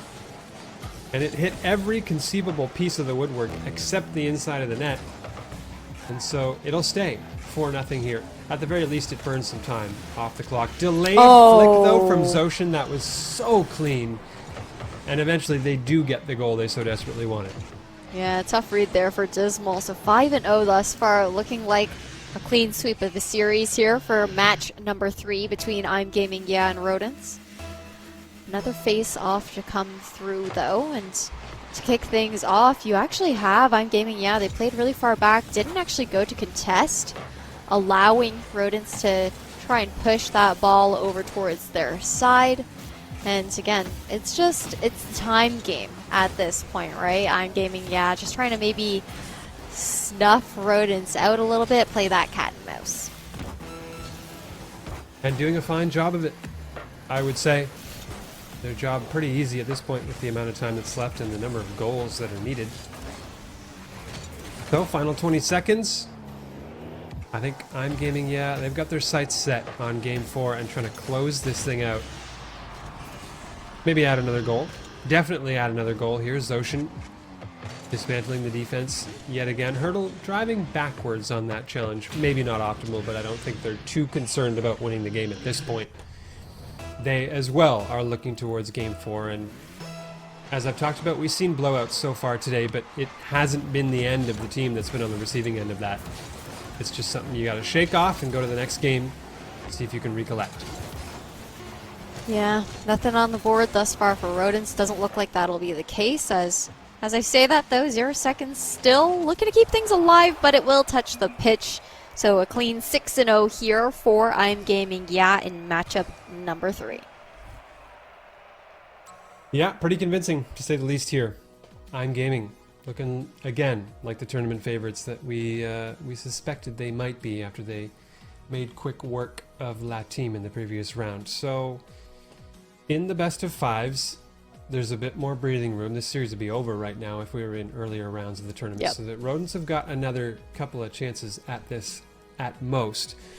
But that game felt like a major pivot point in the series for me. I tried to make the point about how a blowout isn't necessarily the end of a series, but the way, just something about the way that game panned out to me really shows a lot of confidence on the side of I'm Gaming, yeah, coming back into this series.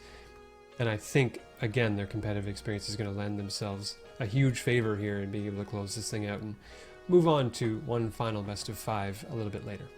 That's the thing with tournaments too, right? Whether they're open, closed, qualifiers, anything under the sun, it's often a stamina game alongside the mechanics, right? So if you are, getting rolled early on, if you're losing a little bit of your steam, it shows in your gameplay and it really allows your opponent to just take advantage of that. But perhaps we'll see Rodents kind of just gather themselves once again, reconvene, and maybe bring that momentum back up, bring that energy back up.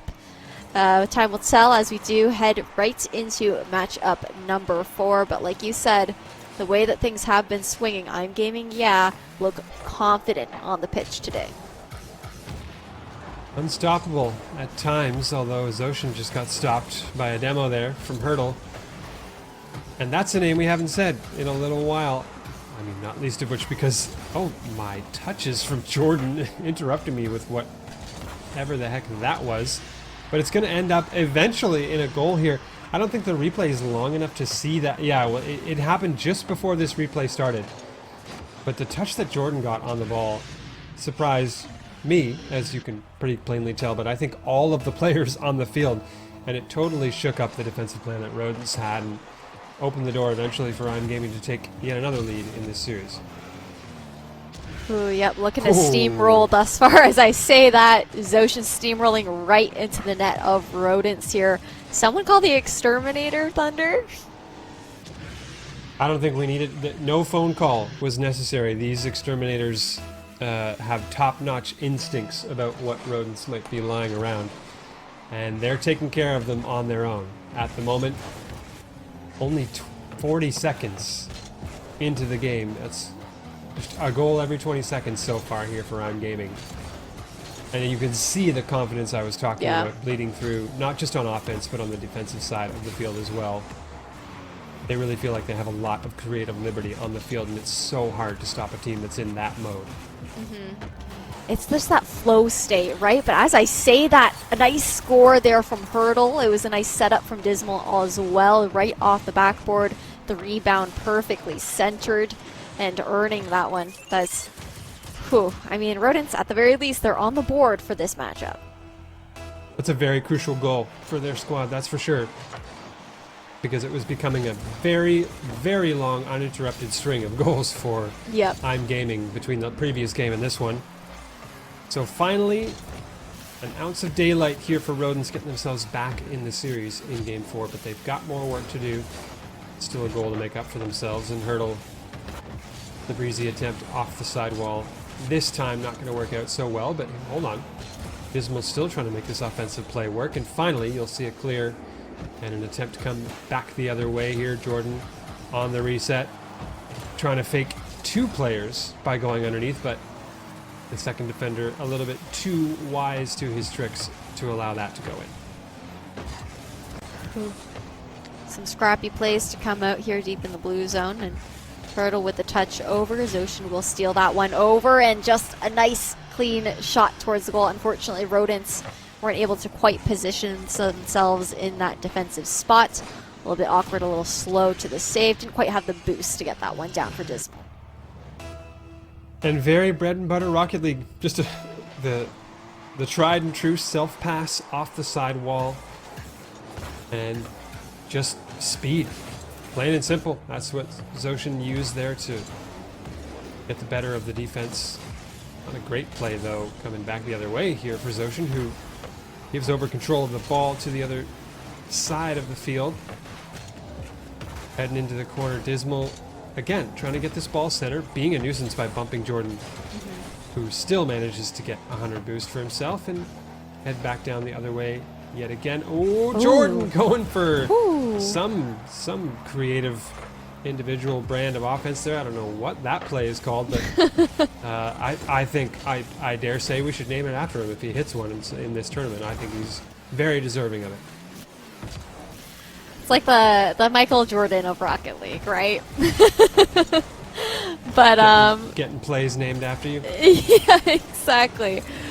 But as we go through, we're just about to hit that halftime mark, and 3-0 here for I'm Gaming. Yeah, still lots of time for Rodents to try and catch up, and that demo might just be what they need, but doesn't matter because Zoshin's still being a nuisance in that back line, not allowing them to get any sort of favorable positioning. And as I say that, Jordan right off the back post into the net here for 4-1. Ooh, that is just venomous from Jordan on the redirect. You have zero, not even a 0 point, you have zero chance of saving that as a defender when it's placed like that. And speaking of the bottom left corner, Hurdle's actually going to add one back the other way. It is still a 2-goal lead here for I'm Gaming, but it's really important to stamp out the momentum when you see a nice, impressive goal like that come through from your opponents. You want to shut down the confidence that brings as soon as you possibly can. I think that's what Hurdle's done really well for Rodents as well, right? Kind of being that Hail Mary player in certain senses. As I say that, pressure once again. I'm Gaming, yeah, virtually will lose Jordan for a moment, and that will be the opener that Dismal needs to get that score on. 3-4 now, 1 minute 31 seconds left. We're getting closer to a potential tie. Great presence of mind there from Dismal, acknowledging the demo and realizing he had a narrow one, but an opening to get a shot through on target. And again, you're really only liable to see goals like that in a twos environment. And we're going to see another one from Hurdle here, as Rodents are going to tie this thing up off the back of yet another demo. Yeah, that's the double demo to come through to equalize here for Rodents, taking things 4-4 in the winners finals. Again, a best of 5 series. This is potentially match if I'm Gaming steals this one away. Otherwise, we are going to that coveted 5th matchup. And now just back to slowing things down here on the pitch. Still back and forths nonetheless. Ooh, a big demo again here as Hurdle takes out Zoshin at the midfield line. And I think Dismal very smart there to close the gap on Jordan and make sure he didn't have room for any aerial antics, as he so often is wont to do. Dismal, meanwhile, on the back end, has to fend off another challenge from Jordan, who didn't get the corner boost, but did get control of the ball and tries to get a cheeky flip touch into the middle. The best Zoshin can do, though, is hit it back into the opposite corner, try to hang on to possession a little bit longer. And Dismal with a chance to shoot on target, not quite getting the angle that he wanted. Oh my pinches. Ooh, that Jordan. went long. Oh yeah, and had it been on target, that's a guaranteed goal, but it was just a little bit too high. Oof. So much power into that last shot. And again, once again, slowing things down here as everyone tries to reclaim some boosts for themselves. Counting down on the clock. It's going to be a last-minute attempt here for Zoshin to try and get score on the board here, but looks like we're just going to head over towards OT. Yep, touch the pitch. There we go once again. It's either the first goal here for I'm Gaming, to close out this series, or we're going to. Map number 5 here, Rodents steals it away. I think that ending was closer than most people might realize, but there's a shot opportunity here. Dismal with the save on the goal line, has to hit it all the way across the net. Comes back the other way. Oh, Jordan misses. And Zoshin had to at least be on damage control there and make the defense think that they had a defensive option, because they didn't have many, to put it mildly. Jordan, I think, got the boost steal underneath there, but got demoed for his efforts in hurdle. So close to chipping that over top of Zoshin, but it's going to be the other way. Hurdle comes from behind to make the defensive touch, and Jordan's challenge also not going to be enough to keep this offensive going for much longer, I would say. Touch. For I'm Gaming, a shot near target. It's off the crossbar. And now a tricky spot. Zoshin wants to cut in. Jordan in a really difficult spot here, and finally Zoshin does dive in to make a touch on that. Stalled out a little bit on this back wall as Dismal tries to dribble it off. Nice touch over towards the midline, putting a bit more pressure on towards I'm Gaming, And, nice reset in position as you see the ball actually being dribbled. The aerial straight into the net here for Jordan to close things out. 5-4, 1 minute and 18 seconds here in OT. I'm Gaming, are moving on to Grants. Oh, good grief, was that a nice goal from Jordan.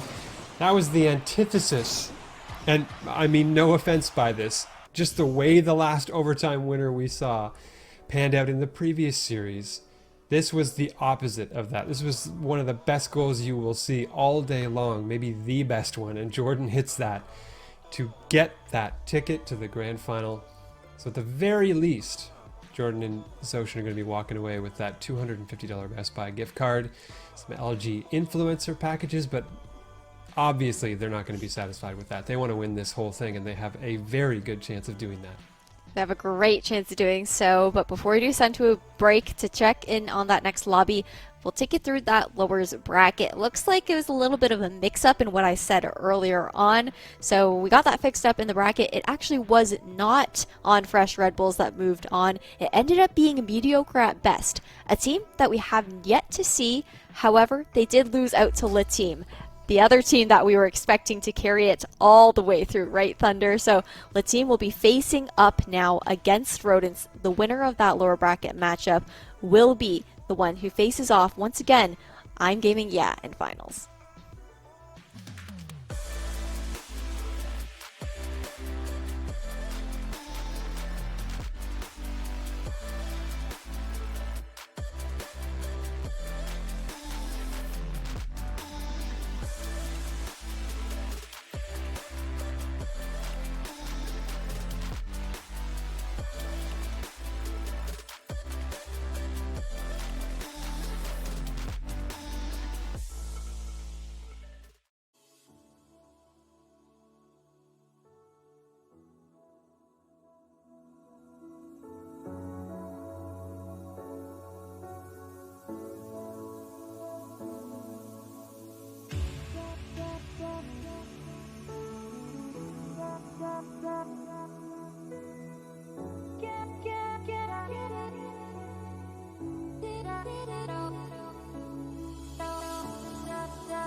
We've got one last best of 5 series to bring to you guys tonight before we head into grand finals. It's lowers finals time, baby. We've got La Team versus Rodents, who just lost out up against I'm Gaming. Yeah, so either way, finals is bound to be a rematch made in heaven. Interesting. I hadn't until just now realized that, and I think it'll be a great match either way. And we can tell that Rodents put on a show for us and gave I'm Gaming a real challenge in the previous series. But it's now back to 0-0 in the scoreline, and it's been quite a while since we've seen La Team play, so I'm curious if they've heated up a little bit in this tournament. Obviously they've been doing some winning to have made it this far, but I don't know exactly what the caliber of teams was. They took down Roasted Goose. Obviously the caliber of names very high there, but the Rocket League I'm not quite sure. We didn't get to see them play. Mind you, they did take down unexpired Redbulls, so they were at least a decent competitor. And now we get here where they play a Rodents team that's been putting on a show in this tournament so far, and I think this has got the potential to be very close. But Rodents are the ones to strike first. I think they're coming off, even though they're coming off a loss, they played very recently and they're still pretty warm from just having played against I'm Gaming. It's also, even though you're coming off from a loss and whatnot, I think La Team has maybe had a little bit more time to kind of just vibe and whatnot, and coming out, being knocked out from the upper bracket can kind of give you that energy that you're looking for, you know, get you a little bit more amped up to try and make that lower bracket run here in lowers finals. So with that first score on the board for Rodents, we're going to see now in this particular round after that face-off, a lot of back and forth between both teams, kind of crossing over the midline here and there, a lot of contesting to occur. Nice defensive positioning to come out from La Team just to slow down any offensive plays. And as I say that, a really nice tucked corner goal there for Dismal, taking that 2-0. Yeah, mistouch there from Banan on the back wall, and a not optimal read on the play from Bishop in net as well. I think that was a reasonably savable shot, but they just weren't in the right place at quite the right time here. 2-0 lead that's going to be there for Rodents. Banan could make it 2-1, tries to rip a shot high, but Bishop is going to be the one to knock that one in. Fires a great shot on the follow-up to cut the lead in half. So already an early slow to any momentum Rodents was looking to snowball with. La Team looking to get themselves on the board, and now we're going into another face-off situation. Slightly stalled out, but nicely set up there for the Blues side as Rodents try to already make an early shot towards the goal. Not going to yield anything quite yet. Things are getting scrappy by the post. Regardless, La Team kind of maybe a slightly awkward positioning because the both defenders stuck in very similar positions I should say, but now already on the offensive as they push in towards blue.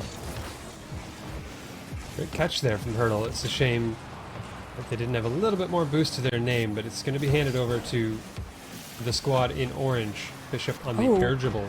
An opportunity for the double. Oh, it was so close. And Banan follows up. Okay, sure, Dismal saves that, I guess.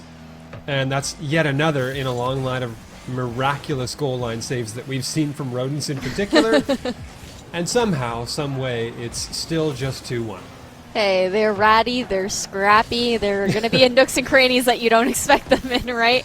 But La Team now being pushed onto a defensive position. As I say that, obviously we're going to see that push towards in. It's a goal. Banan with that shot. Hurdle with the save as well. And now a little bit of a stall coming out here towards the midline as we see now Rodents looking to play on the offense. It's a shame I don't have more Ratatouille quotes on hand. I feel like that would be so fitting right now, and I've got a pretty deep backlog of Pixar quotes in general, but I'm not great on Ratatouille. I feel like either that's not quite as quotable movie as their others are, or I'm slacking here because there's a big opportunity, but unfortunately it's just going to be a tease. I can't really pull through on that. Maybe you can. I don't know what your knowledge is of that kind of stuff, but if you do have them, just save it for now and use it when the time is right. I'll be honest, I feel like Ratatouille is not an extremely quotable movie, to be honest. It's definitely iconic, and I think the scenes are more iconic than the actual movie quotes are for the most part. True. Yeah. True. Okay, at least I know that you've got You're me not alone. kind of backed up. You got me backed up on that one. And then immediately my mind just went to what other movies or entertainment in some form or another have something related to rats. But again, I was drawing a blank there. So sorry, rodents. Well, maybe rodents are going to be glad. It depends if they're a fan of puns and references like that. If they're not fans of it, they're going to be like, oh, good. Well, we're glad you can't think of any quotes from Ratatouille while we're trying to play Rocket League here. And there have been no goals to speak of throughout that whole long rant. It's still 2-1 for Rodents. We're well into the final minute of this game now, the opening game in the series. And La Team are still just trying to find a way to get through. They get close, like you see on touches like that, but they don't quite get all the way. Where was that demo on the back wall? It was Dismal that got removed, but it was a great follow-up from Hurdle, who removed the danger and gave his team an opportunity to stand up just a little bit longer on defense here in the final 15 seconds. Ooh, 13 seconds on the clock, and the ball's just stuck here in this back corner on this orange zone. Banan going for a deep dribble in towards the blue lane, but off the backboard, the rebound can't be secured. A really nice denial from Dismal as well to counter any potential setup from the team, and that's Rodents running away now with map number 1, 2, and 1. Yeah, the Rodents just able to cancel out pretty much everything that team were trying on that one. Wasn't the high-scoring, high-flying stuff we've seen in other series. It was a lot more disciplined, but it still fell in Rodents' favor, and they're one game closer to getting that run back against I'm Gaming before too long. Well, luckily all of these finals are those best-of-5 series, right? It's not that quick one-and-done kind of situation with the best-of-3s, but while we're here, while we're waiting for the next match to get set up, I mean, rats aren't the only rodent we could think of. Maybe we can start brainstorming some other mammals for potential quotes later. Yeah, you got like mice. I think squirrels are technically a rodent, but I can't think of any pop culture reference. Yes, hamsters. There's hamsters. Got guinea pigs. You got options here. Is a ferret a rodent? It's kind of like a rodent limousine almost in a way. It's just like a stretched out rodent, but it still looks like one. I think. Anyway, you make a great point though. As I was I had the blinders on, and all I could think of was rats when rodents came to mind. But there are a great many to choose from, I would say here. Yeah, we'll see if anything stirs in our minds as the game goes on. But thus far, first 30 seconds has passed, and no goals to be yielded quite yet. There was, I believe, a save that we just saw now, but otherwise, big back and forths between both teams. A nice backboard hit, but not quite set up for too much. Here's Hurdle looking to steal possession away, maybe drive the ball into an offensive positioning here for Rodents. This is a rough spot here for the defense of Rodents, and yeah, they really needed to do better on a couple of instances there. Dismal, not a great touch. It was also Hurdle's flick that kind of fell flat that set up that play to begin with. And it just kind of fell apart piece by piece there as that team get their first lead, I believe, of the series here. And it's pretty important to get that after dropping game 1. Yeah, because I believe that was 2-0 for Rodents in match number 1 to kick things off, where the team was able to secure that second one. As I say that, Banan looking for another early goal, but will be shut down thus far. Off the side wall, Dismal looking for a touch into the orange zone, but a nice denial, and Bishop with the aerial. Little flip reset to come through to drive it long, and unfortunately, Hurdle initially with the save wasn't able to actually hit it quite out of the net. Bishop with the follow-up earns that 2-0. Oh, what a play there from Bishop, and I think there was just a slight bit of fortune mixed in there with how the 50 ended up going at the very end, but the vast majority of that was just great decision making and mind games by Bishop on the air dribble. Had the flip reset earned, could have used it a couple of different ways, could have used it early, could have saved the musty for a little bit later, and just opted for none of those and completely handcuffed the defender. And here's Bishop with another reset, going for more. Trying to add to that 2-0 lead here as that team have really turned things around in game 2 of this series. Yeah, trying to go very aggro compared to beforehand. Bishop again with this aerial possession. Unable to actually land the reset there, though, I believe. So now that's going to be Rodents trying to steal it away. And it's Dismal with the shot over towards the mid-line. Bishop to kind of deny any setup potential. As I say that, ends up being set up for Hurdle, but Banan luckily in goal, able to save that one for now, and the team continues this 2-0 lead. Bishop in particular is, in just the car language, you can see really just feeling that flow state that you alluded to like a few series ago, and that's a big deal. I think that's probably the primary reason why La Team have come back so strongly in this series. And Banan as well has been a great striker for this team so far today, and is now kind of shifting to a slightly more supporting role for the squad and doing just as well in that. And adaptability like that is so crucial, not just in twos, in every version of Rocket League. If you can kind of adjust your styles, it'll pay dividends, but so will really good air dribbles. Yeah, unfortunately there for Banan initially, before that air dribble actually came to fruition, just didn't have the boost to get up into the air for the touch that they were looking for. So now earning a 1-2 here for Rodents as head into another face-off. It's going to be Dismal versus Bishop. Bishop will come out on top, sending it already deep into the blue zone as Banan tries to get for the setup. But it doesn't matter as Dismal knocks it over towards the midline.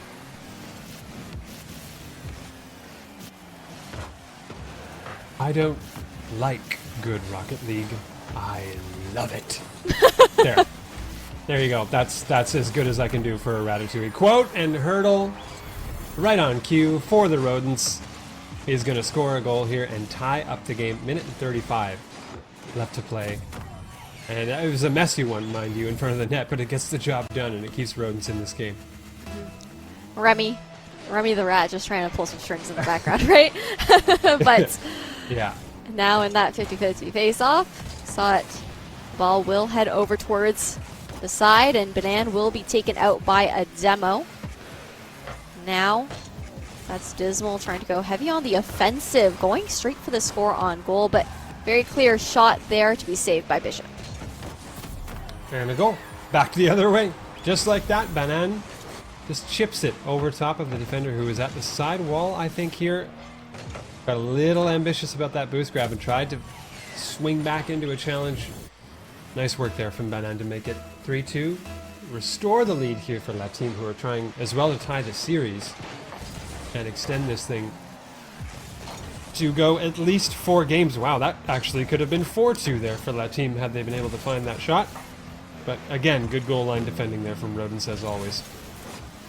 1 minute remaining on the clock and 1 goal needed for Rodents to tie things up 3-3. They are up 1 match right now in this best of 5 series for losers finals. Again, the loser of this matchup is also going to be out of the tournament, right? There's nothing after you get locked out of the lower bracket. As I say that, Banana with possession will be driving it over towards the midline, trying to head deep over into blue, but Hurdle with the counter to knock it over towards orange. Oh, that opened. Yeah.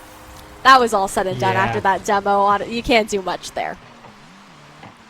Almost all said and done, but watch the shot. Dismal pinched that off the post and in. That doesn't work the way that you would hope it would, quite as often as you think it might, because that can easily go wrong and it'll just pinch and go careening off into some long forgotten corner of the map and not go in the net. So the fact that Dismal was able to get that to go in is more miraculous than some people might assume, and they're going to be very grateful they got that. I think the time it was scored, probably about 25 seconds left in the game, and Rodents have a chance to take a 2-0 lead now in this series, which is a whole different story than things being tied up, and they could do it with yet another clutch overtime goal. Yeah, all thanks due to that pixel perfect angle and that last shot there as head into overtime. Dismal trying to get really aggressive, and you've got Hurdle waiting in the blue zone for any defensive plays. A nice setup as well, and all said and done, I feel like this is what Hurdle has been known for here for Rodents, taking that 4-3, always securing those OT scores. Yeah, Hurdle, a clutch performer. There is no doubt about it. He eclipsed only by Jordan, I would say, in this tournament, who, when they clashed in the match that you just saw, Jordan says, no, give me a moment here. I'll show you how clutch is done, basically. Scores the goal of the tournament to win that whole series. But Hurdle, no slouch in that department, now has 2 overtime winners in this tournament so far. And who knows, he could add more before we're done here tonight. Yeah, Hurdle's that high pressure player there for Rodents, right? Always in that OT timing, but now being 2-0 thus far in this best of 5, Rodents have to be feeling really comfortable. You know, they have a match or 2 to play with. Obviously, wouldn't want to risk on their side going all the way to that 5th one, but it's the team in the hot seat right now, because if they can't win this next one out, they're knocked out of the bracket, and it'll be that Rodents versus I'm Gaming matchup. Rematch, I should say, in Grand. So we'll see if the team's able to bring this one back. It's going to be tough for them. I think they will feel, after having had the lead a couple of times, that they had the rug pretty swiftly pulled out from underneath them in the game that we just saw. And now they got to stare down the barrel of actually, I think it would be triple match point at this point for the Rodents, with that 2-0 lead in the best of 5, and they are knocking on the door here yet again, trying to be the first to score in the game where they could take this series down and get that salty run back against Jordan and company in the final. Yeah, Rodents and the team are currently 1 for 1 at least for the first score on the board. So with the aerial dribble there to come out, and a very open net from Banan. Really nice touch into the back corner to seal the deal there right before any defender was in sight, and fast enough to actually get the defense down. I think the fact that the shot didn't go straight in and Banan had to get the rebound takes a lot away from people's perception of that play, but that was ridiculous. And you didn't even get to see in the replay the start of how that air dribble came to be, but it was just as ridiculous. Trust me, and Banan's going to score in the interim while I try to break all that down. Another one here to make it 2-0. And this is quite the injection of confidence for La Team after going down 0-2. It's super important for them to have gotten a couple of goals and get things back in their favor in this series. Great points to be made, because trying to set up for yourself can be some of the most difficult positioning to kind of garner and whatnot. It really has to be perfectly done to yield any prizes from it. As I say that, attempt at a flip reset there from Bishop, but Banan still trying to just nudge it into the goal there. Rebound off the back wall will be actually sent straight over towards the midline into the orange zone. I gotta say though, these Rodents are always cooking something up, so I wouldn't count them out of the game just yet. Feel like even though they can be down in the game, they're always determined to make the comeback, make the plays that they need to make. And with 3 minutes and 10 seconds on the clock, that's plenty of time. It's only a 2-goal lead here. And double commits like that are not helping La Team's chances either. You're going to see Hurdle maybe attempting a pass. I'm not sure where Dismal went. Yeah, they went for the retreat on that one because it was not looking all that great for their chances on offense. But I think they may have another crack at the play here. Dunk attempt. Hurdle. A shot opportunity. The save, though, coming through from Bishop, who makes a miraculous save and does their best Rodents impression by making the goal line clutch, only to have it ruined by Hurdle coming through and getting the goal anyway to make it 1-2. Rodents, they're scrappy, they're scavengers, they're survivors. Now, I mean, nearing that halftime mark here in this third matchup between Rodents and Lit Team. You're going to see the face-off go heavily into the favor of Lit Team. Hurdle to actually steal possession away, not going to allow, that bump from both of them is going to be a tough 50-50 to deal with, as you see the ball is kind of being reset now here towards the midline, just contesting over and over again in the back wall here in orange. This could be a chance, and sure enough, the scrappy scavengers, as you call them, have found in the refuse, in the rubble, another goal for themselves. just with sheer determination and quality of touches out of the corner, Dismal makes it work, gets the second goal here on the board. And Rodents could still do this thing. They could sweep their way into the grand final if they can add at least another goal to the tally. And it was looking so good there for a moment for La Team. They had all the momentum in this game, and it's completely evaporated in just a few passages of play. Yeah, that demo is also going to slow things down for the team a little bit more as well, right? But you're going to see Hurl now actually trying to race down towards the blue zone as Banan gets that clear shot in, taking heavy advantage of the fact that there was that double just commitment into the orange. Rodents nowhere in sight to save that one. That stings a lot for Rodents, who just worked so hard to tie the game up. And in some ways, they threw it away a little bit there with the careless decision-making and leaving their back line open on that one. Yet still, they're getting offensive chances here to try and right their wrongs yet again. Here comes Banan with some space. No boost, though. Ooh. Double tap, not going to work out. Bishop. A little slow to that one. They get demoed. Still get a piece of the ball, though, so thankfully it's not completely in harm's way right now. And Rodents, again, it's their style of play to just keep chipping away. They never try to do it all in one play, one pass, one anything. It's always chaining together the right touches at the right times to develop the play that they want to do. It's definitely for sure. Bishop, nice contest here on the back wall, looking to drive the ball over now towards the blue zone with less than a minute left on the clock. Rodents are the ones sitting in the hot seat as Banan gets that last score here for the team. 4-2 now here as they garner an even greater lead by 2 points. That's a tough read. That ball headed squarely toward the top corner of the net, and at a certain point you have to guess when it's close enough to the net whether you think it's going to go bar down or whether it's going to be just a straight bounce off the back wall, and the guess was not, as you might imagine, not correct on that one. 4-2 lead here, maybe 5-2, maybe not. And that pinch goes a little backwards there for Hurdle. Gets bailed out though by Dismal, who sends it to the side wall, but 25 seconds left. 2-goal lead here for La Team. You'd think it's done, but you'd be wrong, because that's a flip reset from Dismal to go the full length of the field and make it 4-3 with 17 seconds left.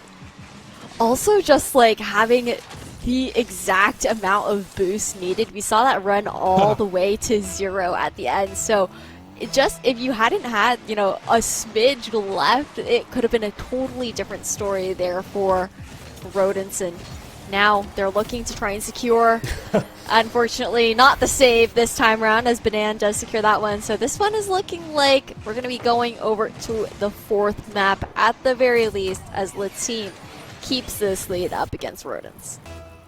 Credit to La Team in this game for never being satisfied with what they have. Whether the lead is 1 goal, 2 goals, whatever it may be. Every time Rodents get a little bit closer, La Team has just shut it down, and there you're going to see 6-3. Just to add insult to injury, they're going to make absolutely sure that there is no chance for the comeback here. And like you said, we get to see map number 4, game 4 in this best of 5. And I'll tell you, I think things have swung back a little bit toward La Team after a couple of strong opening games from Rodents. Hey, they're not looking to go out in a 3-0 fashion, right? They made the lower bracket run for a reason. They're going to stay alive to live for another matchup.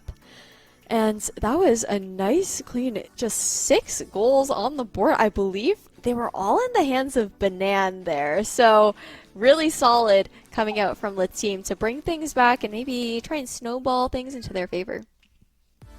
Well, they got to hope so, because they're still down 2-1 in the series, and things are, they might feel good in that individual game, but if they take a step back for a moment, they got to realize they're still on the edge of elimination from this tournament. We are, of course, on the lower side, so the loser of this match does pack their bags. Well, they're already at home. This is an online tournament.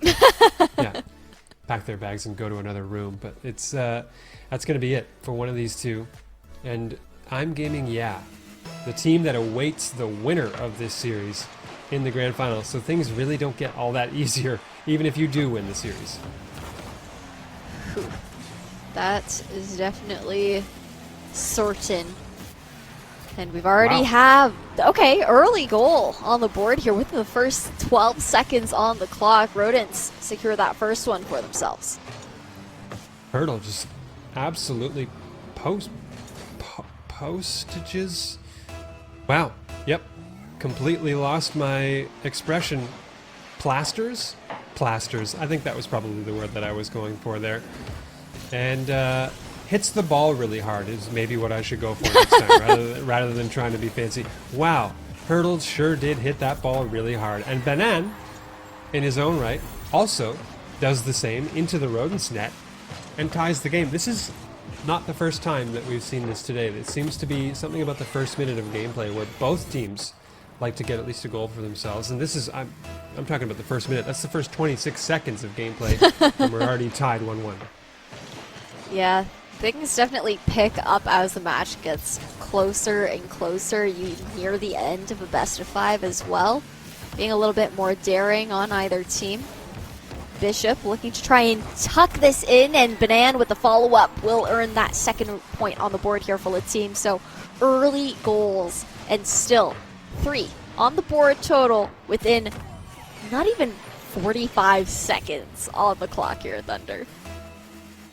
Yeah, we're headed towards some kind of a record. I don't know what is going on in this game, but we'll see what happens in the last 15 seconds of this exciting opening minute of Game 4. Bishop leaves that one. Banan misses the shot. I don't even think he really expected he would get a shot on target with that one.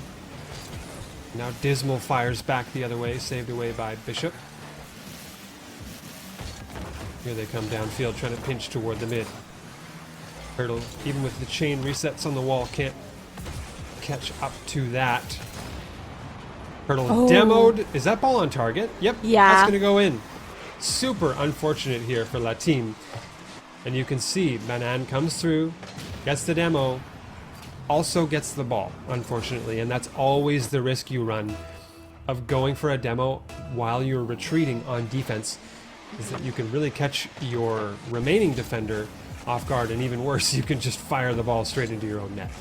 It's also tough going for a demo from that angle too, right? It's not like a hard cutoff as well. It really is just in the direction of the momentum of the ball. So now to equalize here between both teams, we've got just quick tempo across the board, a bit of a change from the last couple matchups, especially in the early game.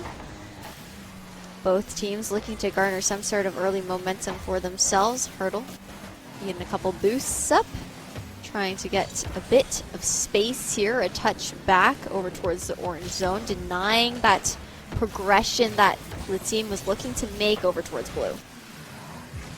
Ooh, Hurdle barely steals the boost away from Bishop, and gets their team a little bit of control in this one. 2-2 is a familiar score line, I would say, in this series, but it might be over. Oh, good save, though, from Banan on the goal line here, and they're going to go almost all the way back the other way. It seems so often that the game tends to go that way. It'll be a long, drawn-out, kind of slow chess match for a while, and once one team gets a chance, they just start firing back and forth over and over. And I guess that's more the nature of twos, because, again, it's harder to maintain possession in one end of the field when you only have 2 players to do it. So inevitably the play starts to be a little bit more end-to-end and basketball-ish when you've got no one to hold that midfield line for as long. Plus the boost consumption and conservation as well when you have so much more ground to cover in a 2v2 situation. It's going to have to lead to those kind of like more blitzy offensive decisions for either team, depending on what they're really trying to do. But as we head into this, goal going to be guarded here by Hurdle, and this touch over, and Bishop to steal possession back here for Lit Team. Looking to go back on the offensive side as Dismal is repositioned here back on the defenders.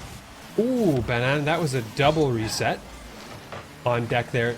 wasn't able to close the gap to the ball finally, and Dismal's going to fire one on target. Great save from Bishop. Hurdle comes in for the follow-up, and now it's a mad dash back the other way. Dismal gets the initial touch, and Hurdle is going to mind game, collects the boost. It's left to Dismal now, who hits high off the back wall, has a big meaty rebound to reach for, but the shot left a lot to be desired there. That could have been the go-ahead goal for Rodents, but we'll stay tied going into the final minute of gameplay in Game 4. Ooh, Hurdle guarding once again, but what looked like a backboard shot for the rebound actually going to tuck straight into that top right corner for Banan, earning them that 1 point lead here in the last 50 seconds on the clock. That, my friends, is pixel perfect placement right there. And it's going to give, as you say, La Team a crucial lead late in Game 4. Now it's up to Rodents to bring out that clutch performance that they've had so many times today. Oh, that's a tough read, and Bishop makes it. What a defensive touch there to stop out at least the first volley. Is that in? Not quite. The doink is going to come back the other way, but there's a demo in the background here. Pre-jump from Hurdle is going to work out, though, and they might have a chance coming back the other way. Banan off the back wall. Delays, gets a reset, goes past the first defender who attempts, and now Hurdle's in a really tough spot here. But they play it patiently and get ready for the final 10 seconds of gameplay. Can they do it? Rodents trying desperately here to get any piece of the ball. But Bishop is going to carry this downfield. It's going to be, well, impossible, I guess you could say, for Rodents. And against all odds, we're going to a deciding game. This could very well be a reverse sweep if La Team can pull this off. Well, I mean, a nice way to close out that matchup after that awkward and accidental goal on their own side there. So, a way to bring it back there for the side of the team to live to breathe another day here, as we are going to be heading into that next matchup. And this is coming right down to the wire here, Thunder. Yeah, it's really close. Full credit, full marks to La Team, because I counted them more or less out of this series after those 2 wins that we saw to start things off. From Rodents, clearly they had other ideas, and now we find ourselves in a deciding 5th game here. Not our first decider of the day, and not our first decider for the Rodents either, who had to win in a Game 3 overtime to get themselves a little bit farther in the tournament. So it's not an unfamiliar position for them. And for La Team, they're going to be hoping they can carry the momentum that they had after sending this thing to Game 5 just a few moments ago. That's where Rodents really shine, though, right? In these kind of nail-biter, nerve-wracking, last-ditch efforts games. Previously overtime, now a deciding matchup here in this best of 5, because winner will head over towards Grands. Loser, again, will be knocked out. And a lot of action to go down on the pitch right now, as you see Bishop with a nice boost up to send it over towards the midline, but a denial there from Rodents as well. So just really contesting space thus far for either side. Yeah, I mean, in the previous game, I believe it was, we saw 3 goals in the first 42 seconds of the game. A little slower pace to this one than there was in the previous one. But only in terms of goals. It's definitely still moving pretty quickly from end to end here.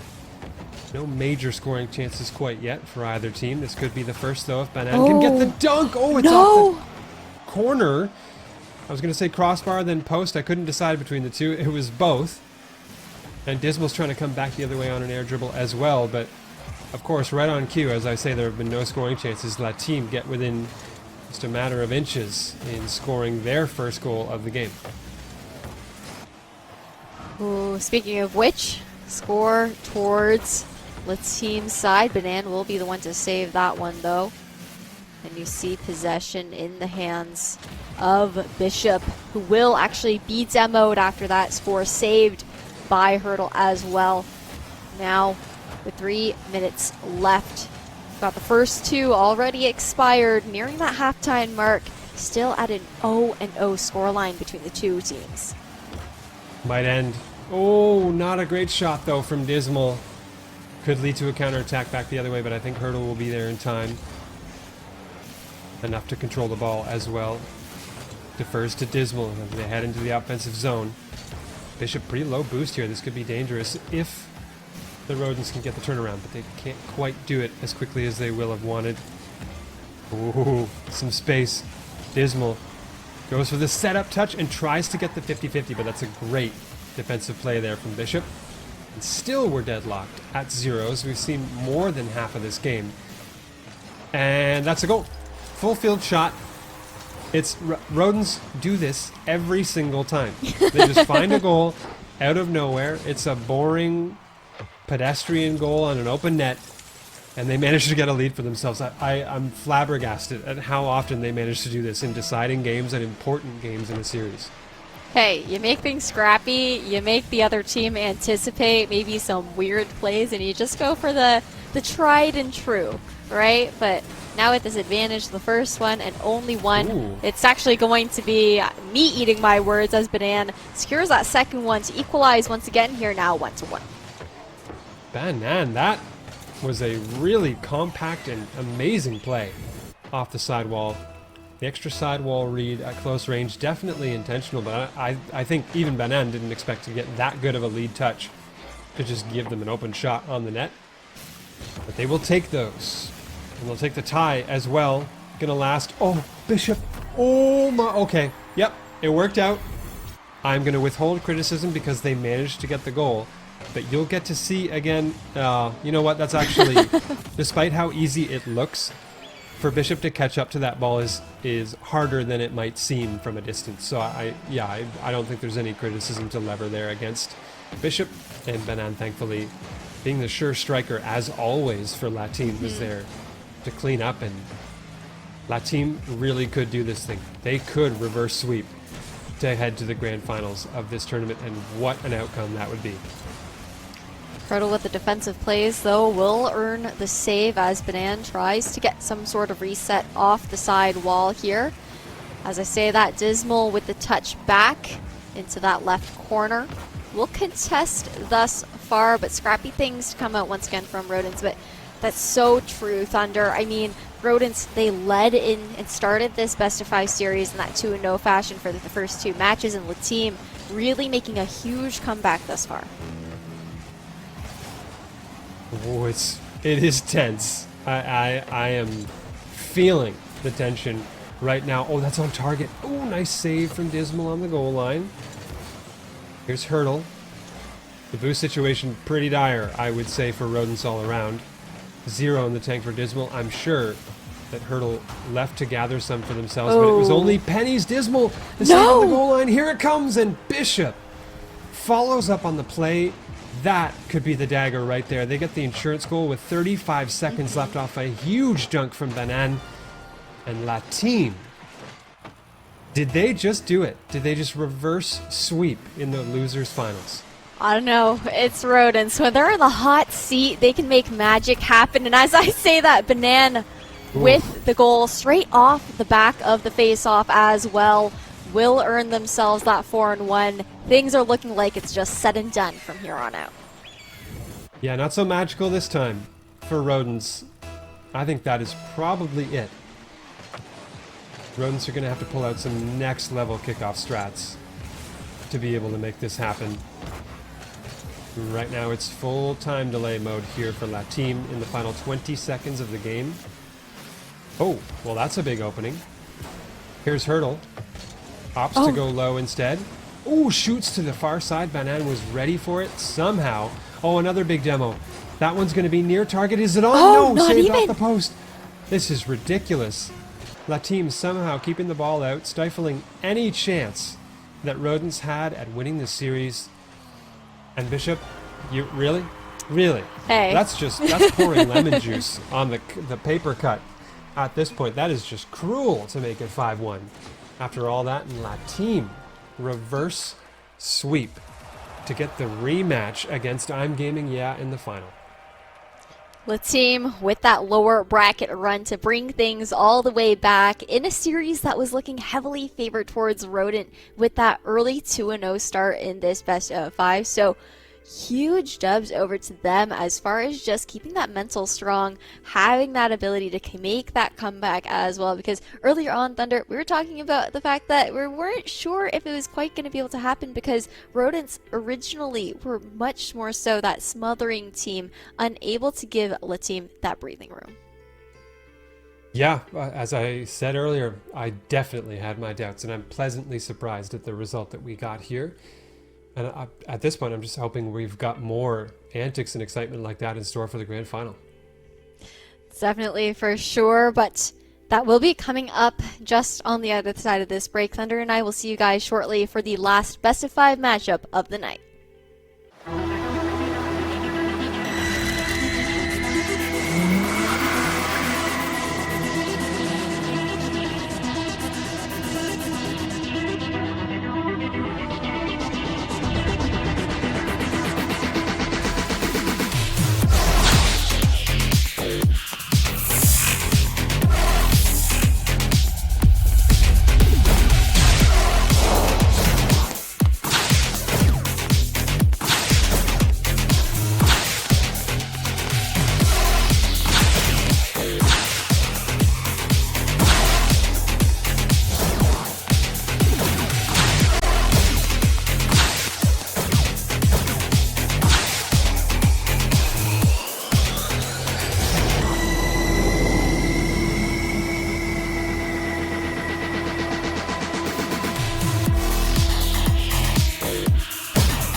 We've reached the apex of the LG Ultra Gear Rocket League 2v2 tournament here. It's grand finals time, guys, and we're ending it off in actually a best of 7. So a little bit of poor info there before we cut to that break. But again, I'm Ash. I'm joined here by Thunder. We're looking forward to this heated matchup that's going to come through here for I'm Gaming Yeah versus La Team, a rematch, if you will, from round number 2. A few matches ago, I think I could have predicted this. I would have confidently said, oh yeah, I'm Gaming Yeah. If they match up against La Team yet again, they'll be able to take that series no problem. Now that La Team have reverse swept Rodents, I'm really not so sure about that, and I'm super curious to see how this final pans out. They really showed up, you know, in that reverse sweep and whatnot, show how they were able to adapt, make that comeback, and keep the stamina rolling. At the same time, though, I'm Gaming Yeah does have that advantage being the winners throughout the upper bracket, so they already have that. Okay, wait, hold on. Sorry, Wow. I'm going to hold bars on that first because that save was so sick to come out from the side. Yeah, that pinch off the post is exactly what they needed, and I think about the only option at that point. That ball was most of the way toward and in the net. Stopped out at the last second here, but it's, I think, for the most part, opportunities that are going the way of I'm Gaming. Banan off the back wall. Uh-oh. Oh, this is a big problem. No boost! Oh, the double tap. Banan, do they have a flip? Oh my goodness. If Banan had a flip in hand on that play, you might have heard me lose my mind if they had been able to score that opportunity. But thankfully, my noggin is intact for the rest of this series, so far anyway. Leave it to Jordan, of all people, probably to undo that by the time the series is over, but there's a lot of skill in all parties on the field at the moment. And this is La Team, after being down, oh, that's a goal.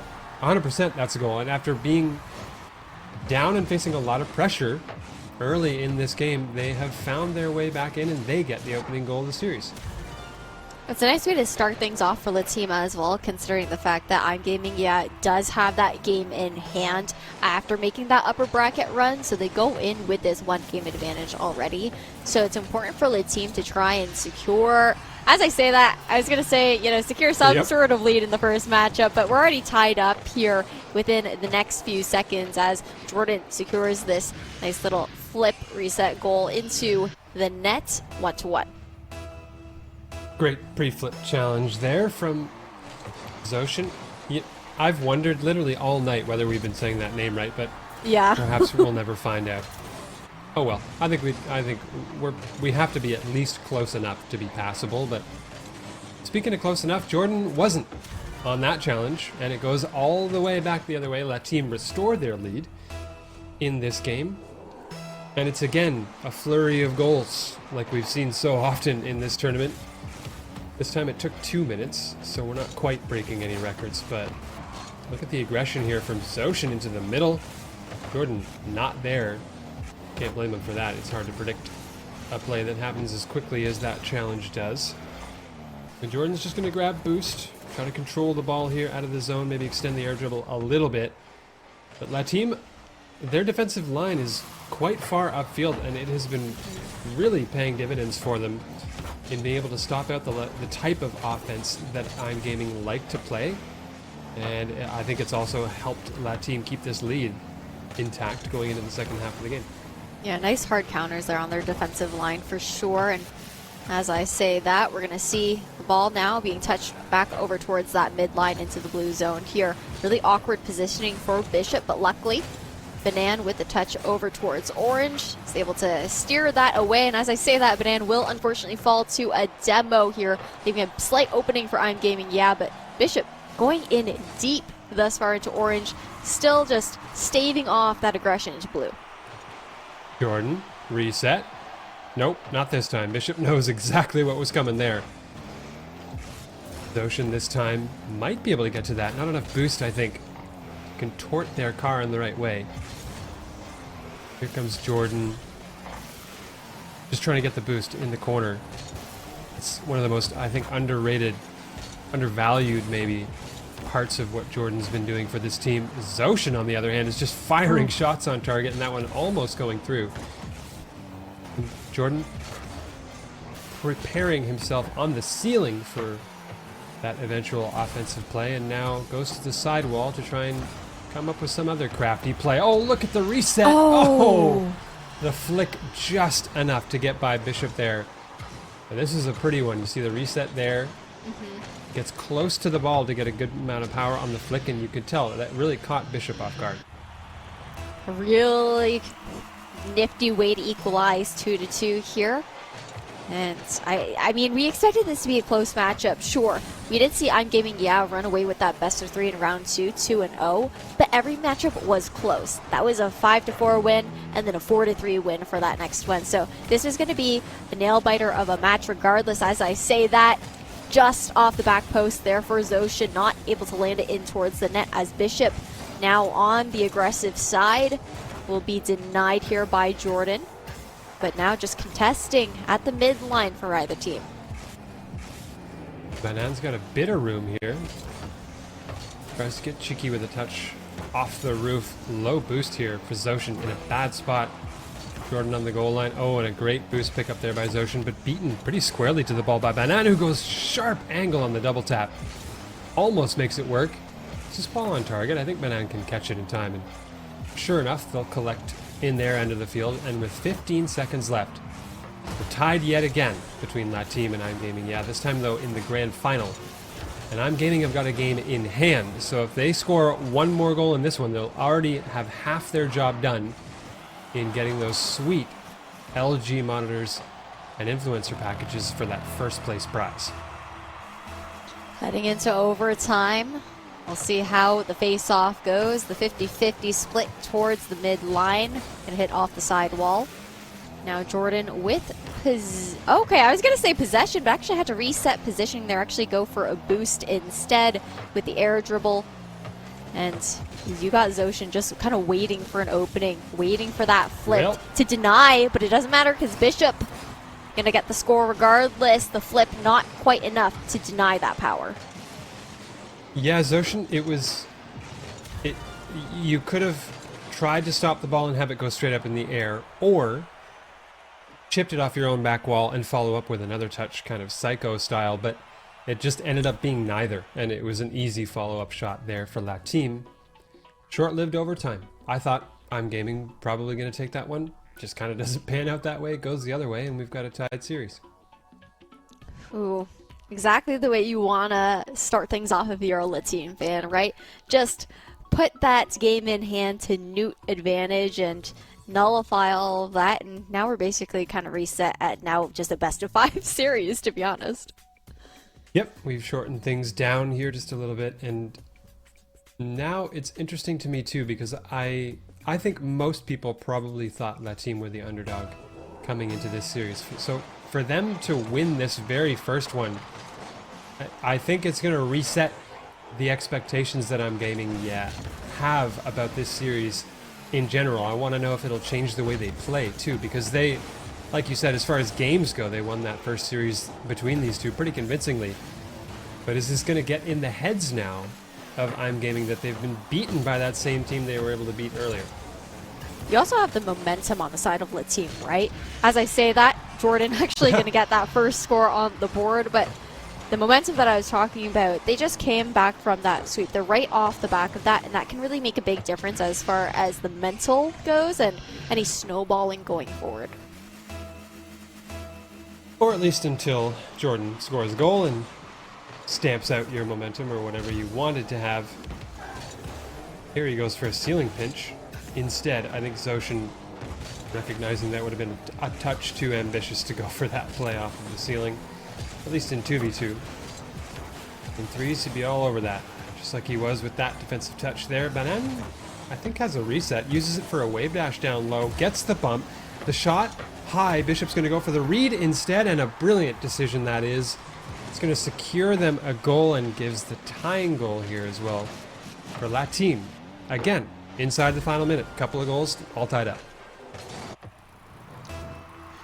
1-1 trade for trade with these scores, and a kick off once again. The 50-50 split into the blue zone there with a touch off from Jordan as Zoshin tries to reposition. But Jordan once again in that back line, coming up with the air dribble, a free net, but not enough boost to actually take it all the way home.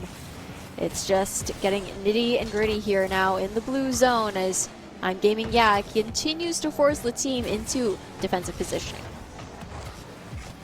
Just bit by bit, they're breaking down this wall, or trying to anyway. Jordan is going to be next up in line, tries to go underneath, goes underneath, gets a favorable bounce off the post and makes it 2-1. Ooh.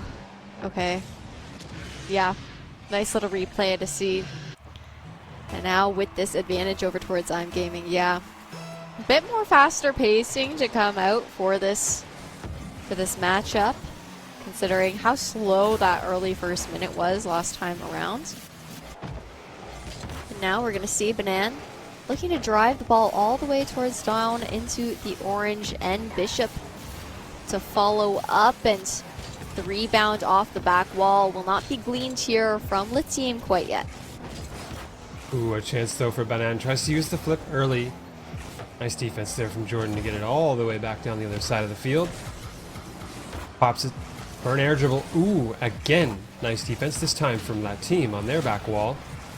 And there was, a couple of demos. Oh my goodness, the bag has been extraordinarily fumbled.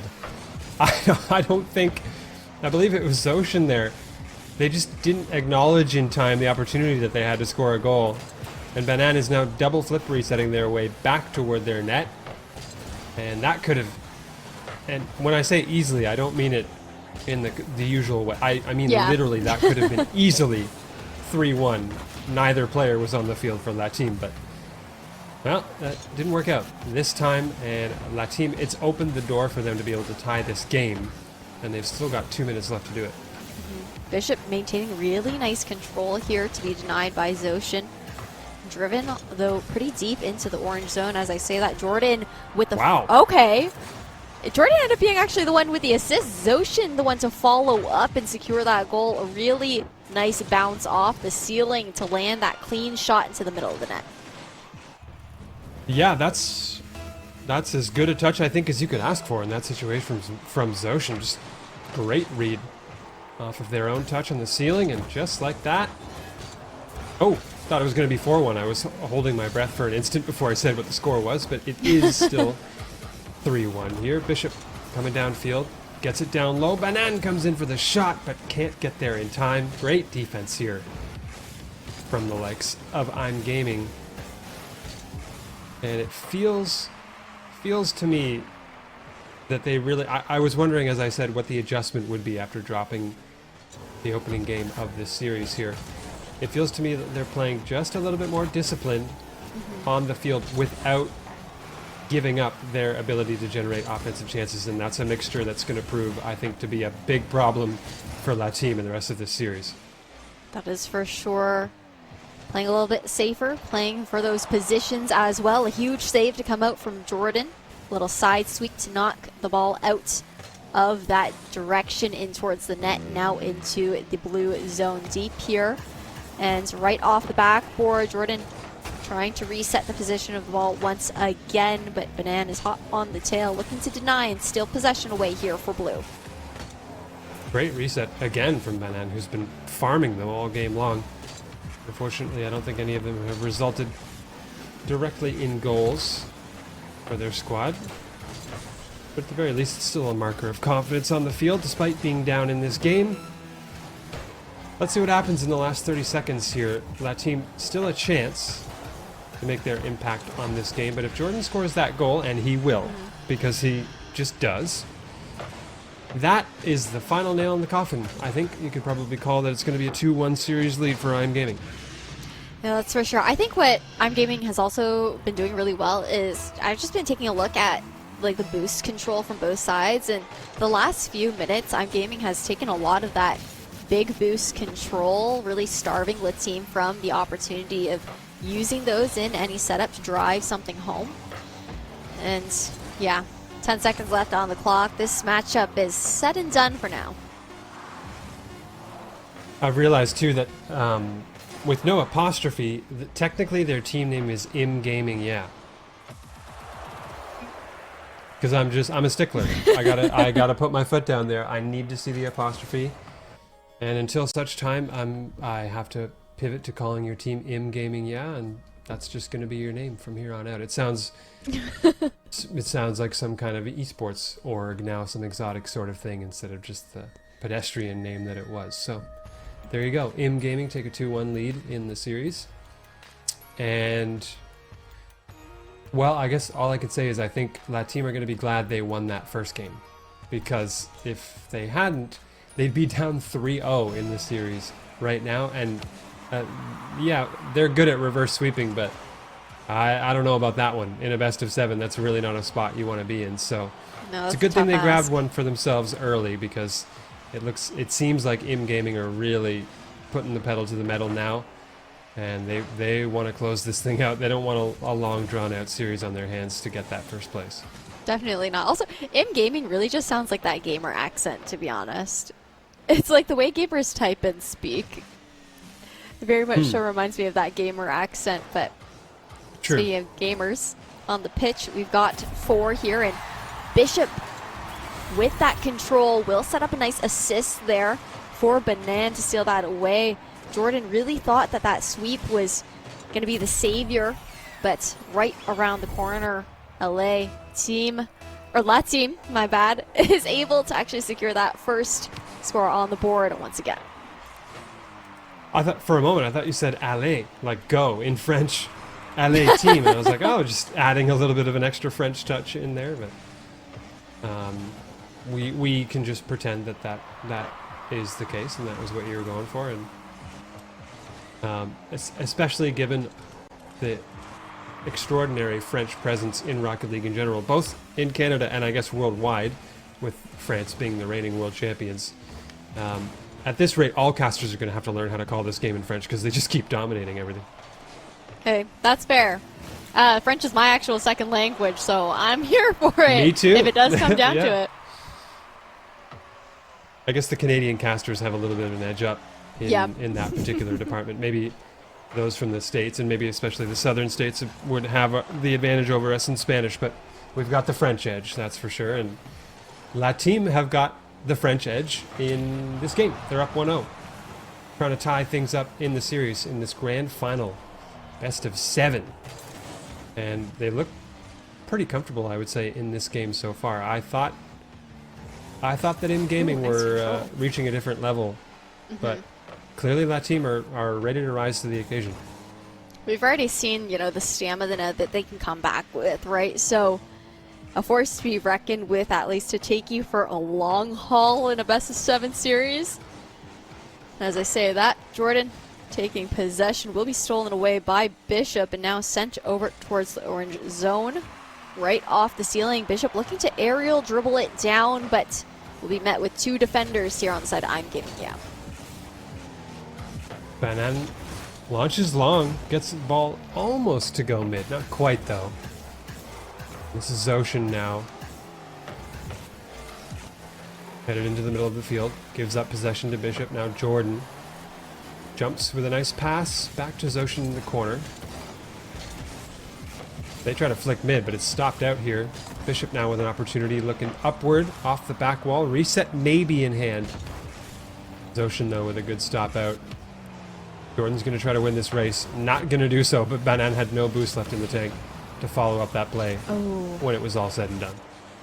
Nice demo from Zoshin to go on towards Bishop, and now looking to try and find some sort of opening on the blue zone, but Bishop quick to go back on the offensive. Actually going to sneak right past Jordan there, earning that second score on the board here for the team. Bishop did not mean to do that. It was actually a really interesting turn of events. I think he may have been going for a lean back reset or some kind of touch upwards to start an air dribble, and he got neither, and it actually, the contact on the ball flipped his car back down to the ground and gave him a perfect angle to start that offensive. So it was a quirky little play. And in the time it took for me to explain it, it's been immediately canceled out by I'm Gaming, yeah, who have gotten themselves on the board in Game 4 of this series, and they're starting to crawl their way back piece by piece. Important timing to get that point on the board as well. You didn't want the team to run away with some sort of 3-0 whatnot in this last quarter of this matchup. So now Bishop with a long aerial dribble down into orange zone will be canceled out by Jordan's save. Banan looking for the follow-up though and will score. So that's 3-1 here now for the team. We still got just about a minute and 20 seconds left to work with here for I'm Gaming, yeah. That shot was Banan.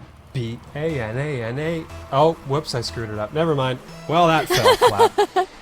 I did it. Oh, because bananas has one more letter. Oh, it was never going to work. I thought I had something on my hands there, but never mind. Once again, one of my stupid references falls completely flat. And at least Banan still scored a sweet flip reset goal, so we do have that to fall back on. Hey. I enjoy them, you come up with them. It's entertainment value regardless, right? The thought is what really counts there, and fortunately the thought is not what counts in the gameplay, though it's actually the mechanics themselves. Banan nearly earning a flip reset, unfortunately does fall off, not enough boost left in the tank, and just shots on goal here for the team. They're pressuring I'm Gaming, yeah, so heavily, and that's the final nail in the coffin here. 4-1, likely going 2-2. Not just this series, but all night long, Banan has been playing fantastic Rocket League, and I think this game really paints a picture of just how good a player Banan is. And it feels to me as though, oh, Jordan's got a reset on that. Oh, he gets it. Oh, I think Zoshin's going to get burned back the other way for diving a little too early. I don't really think we're going to call that an own goal, as Jordan just baited Zoshin in a little bit too much. And the retreat, too much to ask for it. Actually, you know what? Zoshin might have successfully had that hit and then accidentally double tapped it into their net. That's kind of bad luck in the end, because they might have been able to make that play, but anyway, he slices it. Still a 5-1 lead here for La Team. And I was talking about Banan being great. There's more of it. Puts another air dribble into the net, makes it 6-1. 19 seconds left, and this still might not be the end of the goal scoring in this game. Yeah, Banan's good for bunches of goals here thus far, and nice. This this matchup it's done. You know, we're tied up 2-2. I'm Gaming, yeah, it's going to be impossible for them to make this climb back up to get that over to overtime with such a large lead garnered here by the team. So we're really just going to have to look forward to match number 5 coming up next. 5 seconds. Counting down. Banan, you got more? Huh? Reset? No. Not enough boost to make that one happen. A couple of defenders in the way. Doesn't matter. Still a huge win here for La Team. And we're tied 2-2 in the grand finals in a best-of-7 series. You start to get that little inkling, that feeling that maybe we could go the distance in this series, because neither team has taken all of the momentum in the series. Even though, like, literally the game we just watched was 6-1, I still don't feel like I'm Gaming are just out of it now, or whatever the case may be. It's, yeah, La Team have made a statement in that game for sure, but I could easily see it just swing back the other way in the next game of the series. That's how back and forth it's been, and it's a treat. It makes it hard to predict, and you just kind of become a spectator. It's just fun to watch at the end of the day. You never know what's coming next, and it's really a tale between, you know, the team with the stamina that made that lower bracket run all the way here, took that effort in. As I say that, the favorite, though, I'm Gaming, yeah, with the first score on the board here, want to know. How on earth do you just intentionally do that? Not just when you can, but when you have to. I think that's what impresses me the most about plays like that, is that at this level of play, Jordan does not have a lot of time to make that play. There's someone who's partway through recovering and coming back to try and make a save. You have to do it perfectly, and you got to do it right now. And it just, somehow these players always manage to have both in their back pocket. It just floors me every time.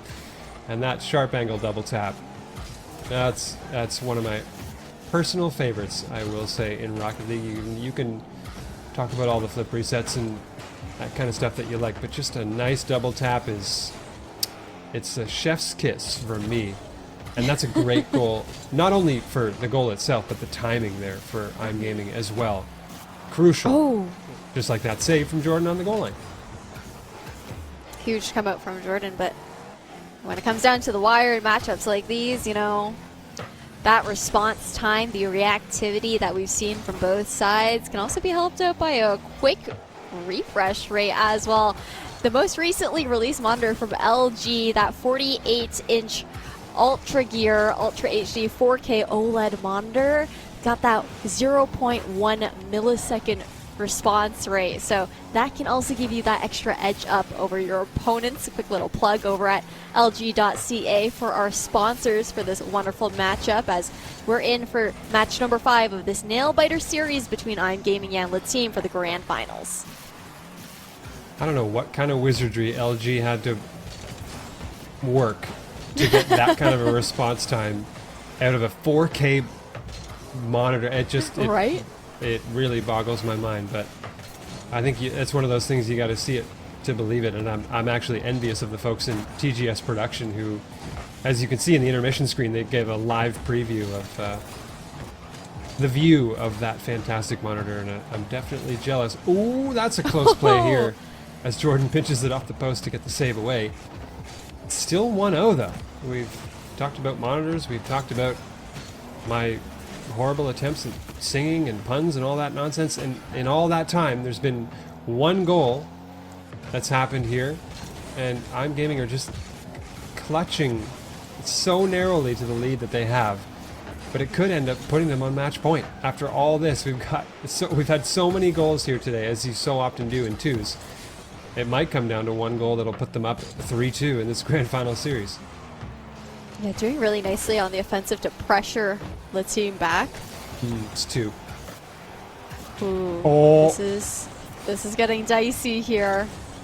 That demo was pretty big on the side of I'm Gaming. Yeah, looking for an opening, but Banan doing so much work with this air dribble to buy Bishop time to come back alive.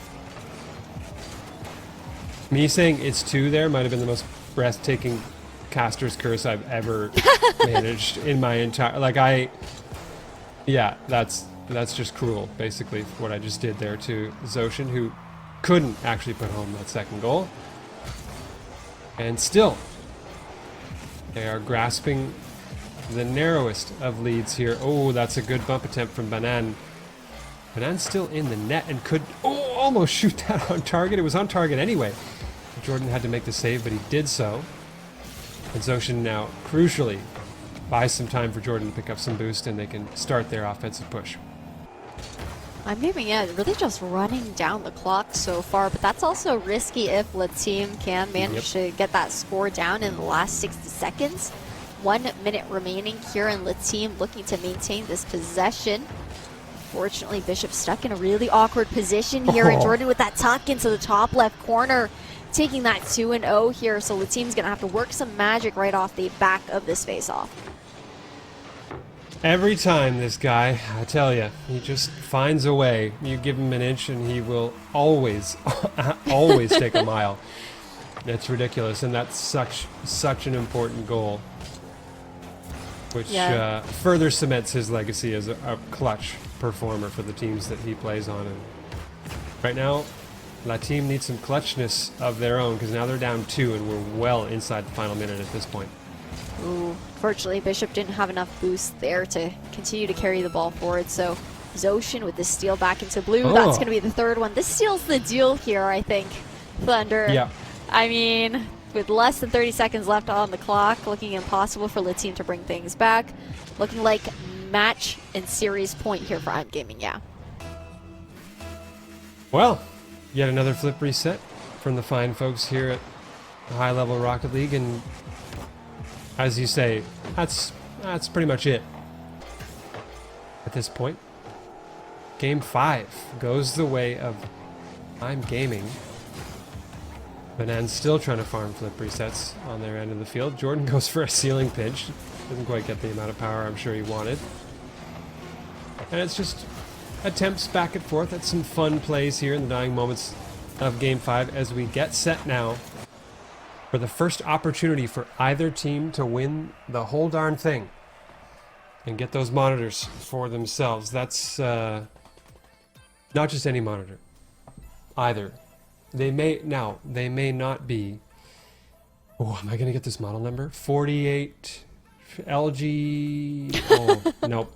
There's a 900 in there. There's an OLED, maybe a, yeah. You're gonna have to bail me out on this one because I wasn't there for the press conference earlier today while you were talking about that monitor, but it's not that one that they're winning. We should clarify. It's a separate, I think more in the realm of like a 32-inch gaming monitor or something like that. And each player on the team obviously getting one. It would be pretty cruel to just give it to one of them and not the other. And they get those LG influencer packages on top of that as well, which the runners-up also get. You know what? While we get up into this next face-off, why don't I give a little bit of a rundown? It's actually a really nice 34-inch curved monitor that they'll be securing. So nice. It's that Nano 34. IPS, the 1 millisecond response rate monitor there with the NVIDIA G-Sync. So not the one that was released today, but still an insane monitor regardless, and really nice value to come out there. So, you know, you can amp up that Rocket League tech, that experience and gameplay with that edition.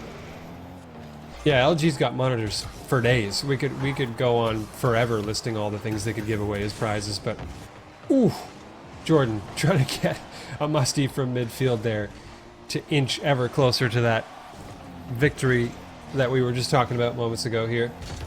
I would actually be remiss if I don't remember the model number of the brand new OLED 48-inch monitor that they have. So if you do have that on hand in any way, shape, or form and can bail me out, that would be greatly appreciated.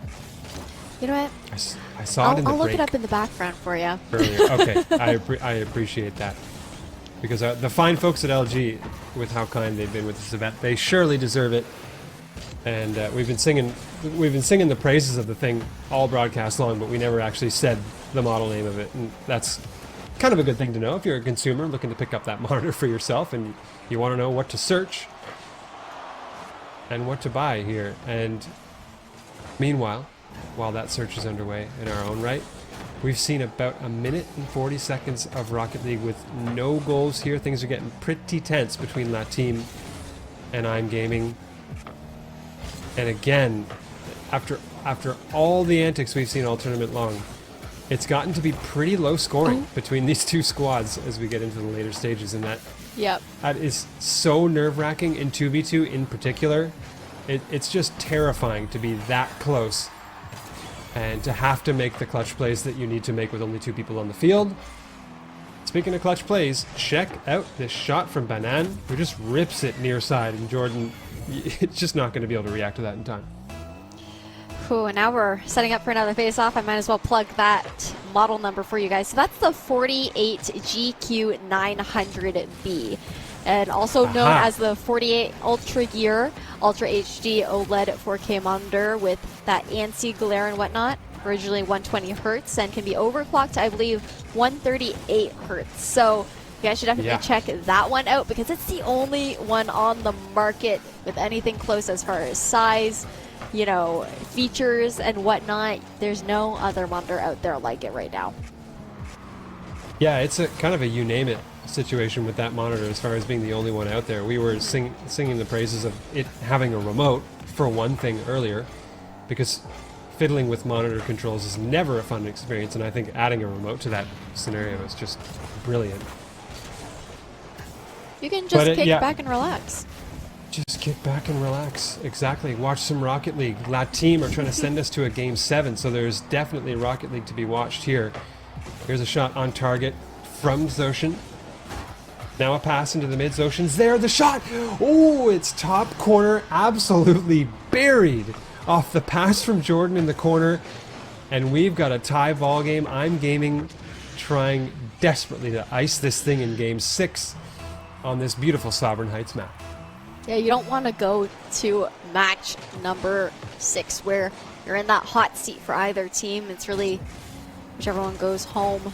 So I'm Gaming, yeah, looking to continue with this lead up. As I say that, Jordan will be knocked out by Banan with the demo.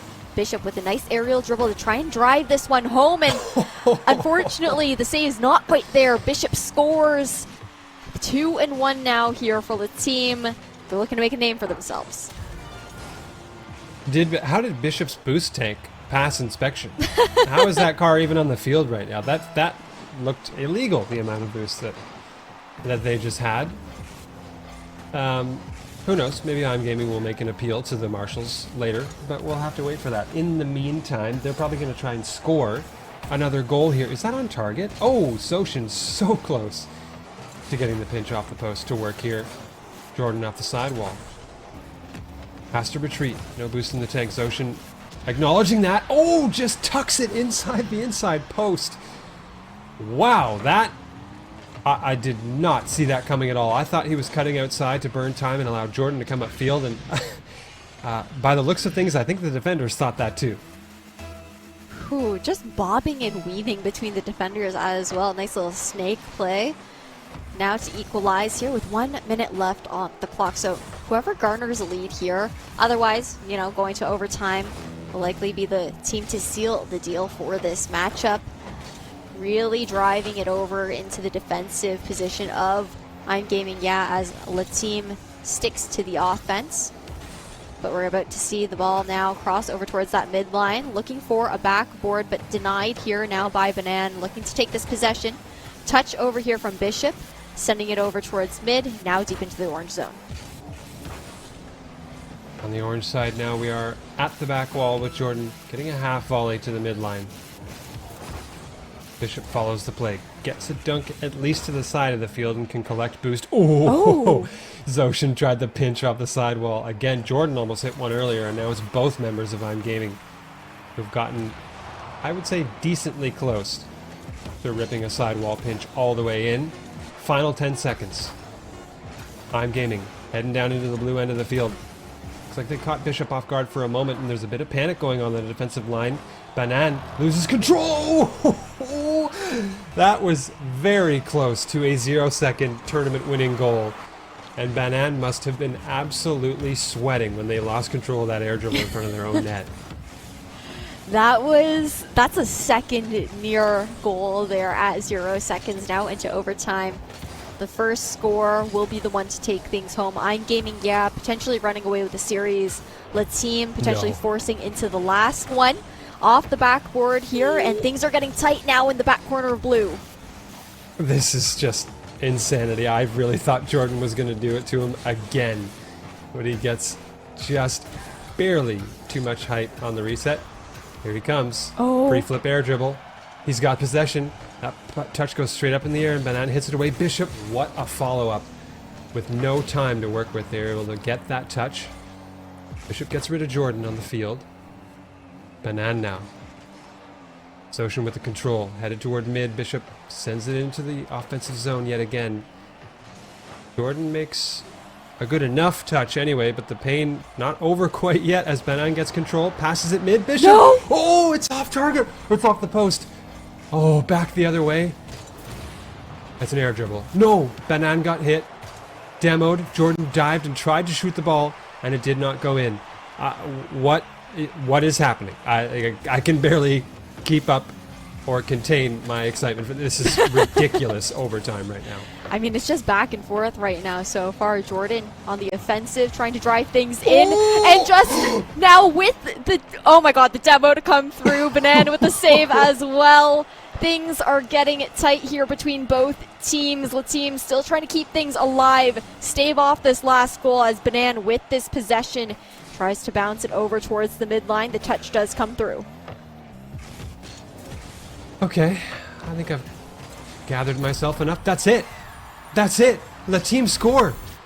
They win the overtime, and we are going to a Game 7. Zoshin there with a missed touch doesn't get a powerful half volley, and Banan immediately pounces on it as he has done time and time again tonight. Game 7. It's all coming down to this. We went the entire distance, and I mean, the team was looking good with, you know, that advantage at the beginning, but when it comes down to it, I also really want to I'm gaming, yeah, but I want to commend Le Team. You have to think about the fact that I'm gaming, yeah, they went in with a match in hand already, so they already had that advantage. Le Team was the one to win out 3 matches there. Meanwhile, I'm gaming, yeah, has only secured 2 under their belt, so the team's really putting in the work right now. That they are. And that's the battle that you have in front of you when you drop to lowers in a tournament like this. It's never easy, and it's rarely fun, at least in the moment. I'm sure once the winning happens, it gets a lot more fun, but my goodness, it must be tense to play through an overtime like that, and it must feel unbelievable to get yourselves the win. That feeling not going to last very long, though, because we're in Game 7, everything on the line, and Zoshin just got an opening goal here for I'm Gaming. Ooh. First 17 seconds, and the second face-off already impending. A 50-50, putting it in a very neutral position as far as the ball goes. Banan looking to steal away possession, have an early shot towards goal, but Jordan with the save does come through. Things are getting scrappy now in the orange zone as Bishop tries to reset and recenter with that sidewall hit. It's kind of a floater here that Banan has to touch away. Jordan fires it off the ceiling and reads his touch to try and shoot it on target. Great defense, though, from Bishop as Banan's got some clear space here, and sure enough, great pass back to Bishop, who finds the goal.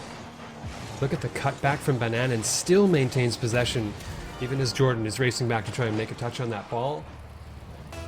1-1, 4:12 on the clock. This feels so familiar somehow, and I feel like a broken record at this point. But if the same thing keeps happening in the same game, what do you want me to do? I can't believe it at this point. How many opening minute 1-1 ties we have seen. Oh, is it about to be broken though? Jordan. Oh, that shot was very close. Right off the and crossbar. Zoshin now.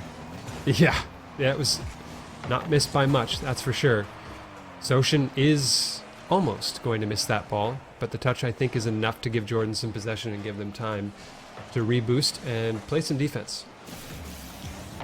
Whew. I mean, when it comes down to it too, I feel like this deja vu feeling as I say that. Zoshin with that steel tuck into the net. We'll see that little replay here. Thunder, break it down for us. Oh, what a bump. It was Jordan completely sending the defender. I think it was Bishop there who was trying to make a touch on the ball, and Jordan off the back wall, a place where he's made more than a few amazing plays so far tonight in this tournament. He makes yet another one by getting the bump. Oh, that's deferred over to Jordan, and he almost got a third goal for his team in this game. But the physical play showing up here in twos doesn't quite show up as often. That's it. That's another goal. 4-1 now for I'm Gaming, and they are... Nope. Wait, it's 3-1. How did I get that twisted? Anyway, only a 2-goal lead. Not quite as dire as I thought, but still a very important goal and a brilliant redirect. Absolutely plastered there by Zoshin into the bottom right corner. Yeah, I'm Gaming, yeah, looking to snowball this momentum for themselves. The 50-50 does go into the hands of Banan. Looking to aerial dribble things down long. Able to dodge one defender, but not the second. Bishop with the follow-up, though, will continue to apply this pressure. Jordan gets bumped by Bishop. That'll open the door, I think, a little bit here for Banan, who goes for net. Oh, it's off the crossbar. Bishop looks mid. It's too much angle, not enough power. Not quite the right ingredients for that one here. Zoshin can't get it past Banan, though. Comes in, reset, forward, on target. Oh, baby. Yet another highlight reel goal here from Banan to add to their collection, and it is only a 1-goal lead now in Game 7 of the Grand Final.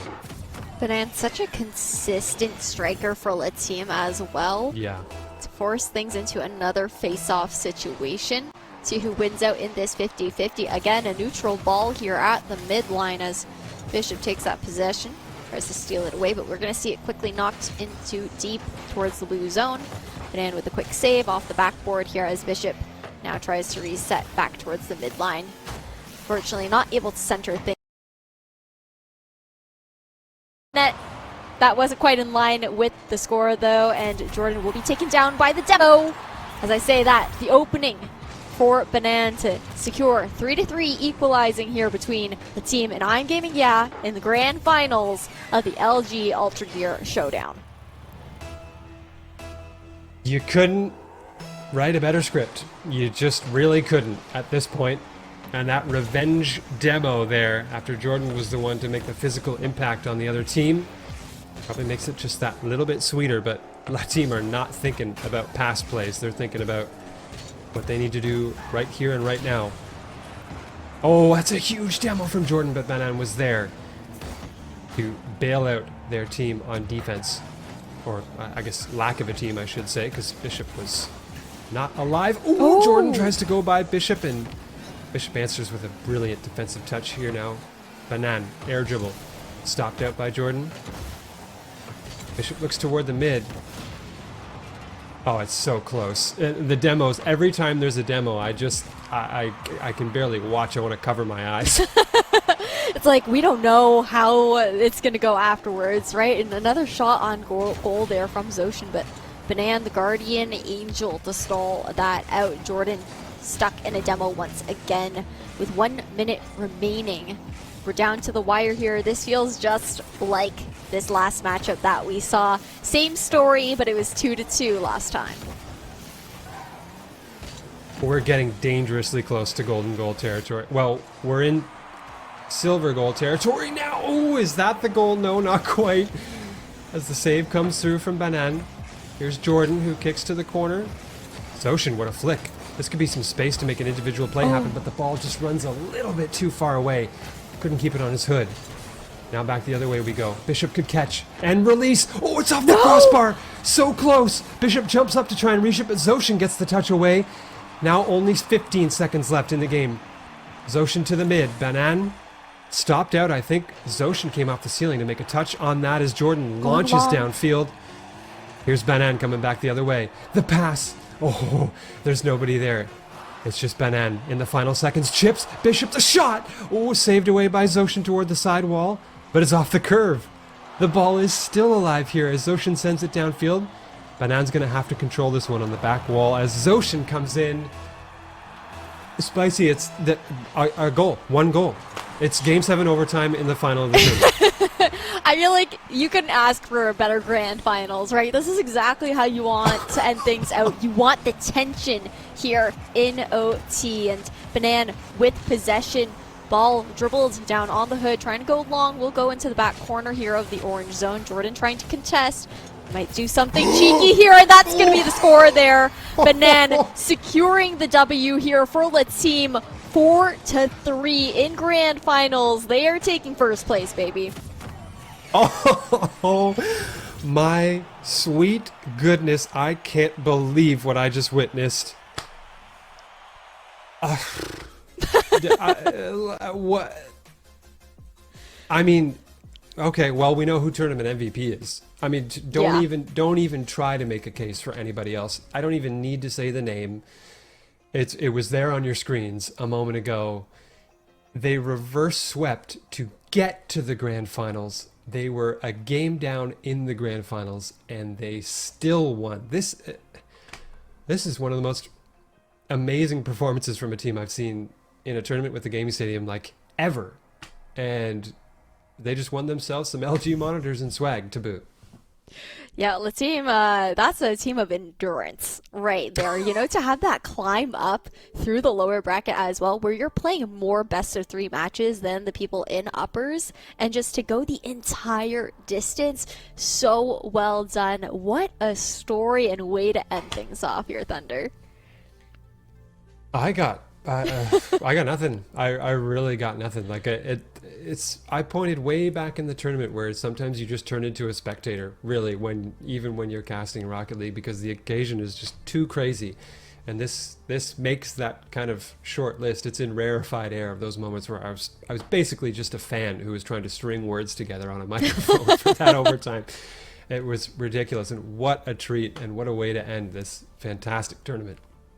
Absolutely. So thank you again to everybody who did tune in today to watch the broadcast. Thank you to the teams that all showed up and competed as well. GG's to the team for making this comeback story come to life here in the grand finals, taking that first place prize on Gaming Yeah. Thank you for the wonderful gameplay and the stunning mechanics to earn you that second prize place. But all things are said and done now for Thunder and I. We are going to be signing off for tonight. So stay tuned again for some more TGS action in the future. And thank you to LG for sponsoring this event. You guys can check them out at lg.ca.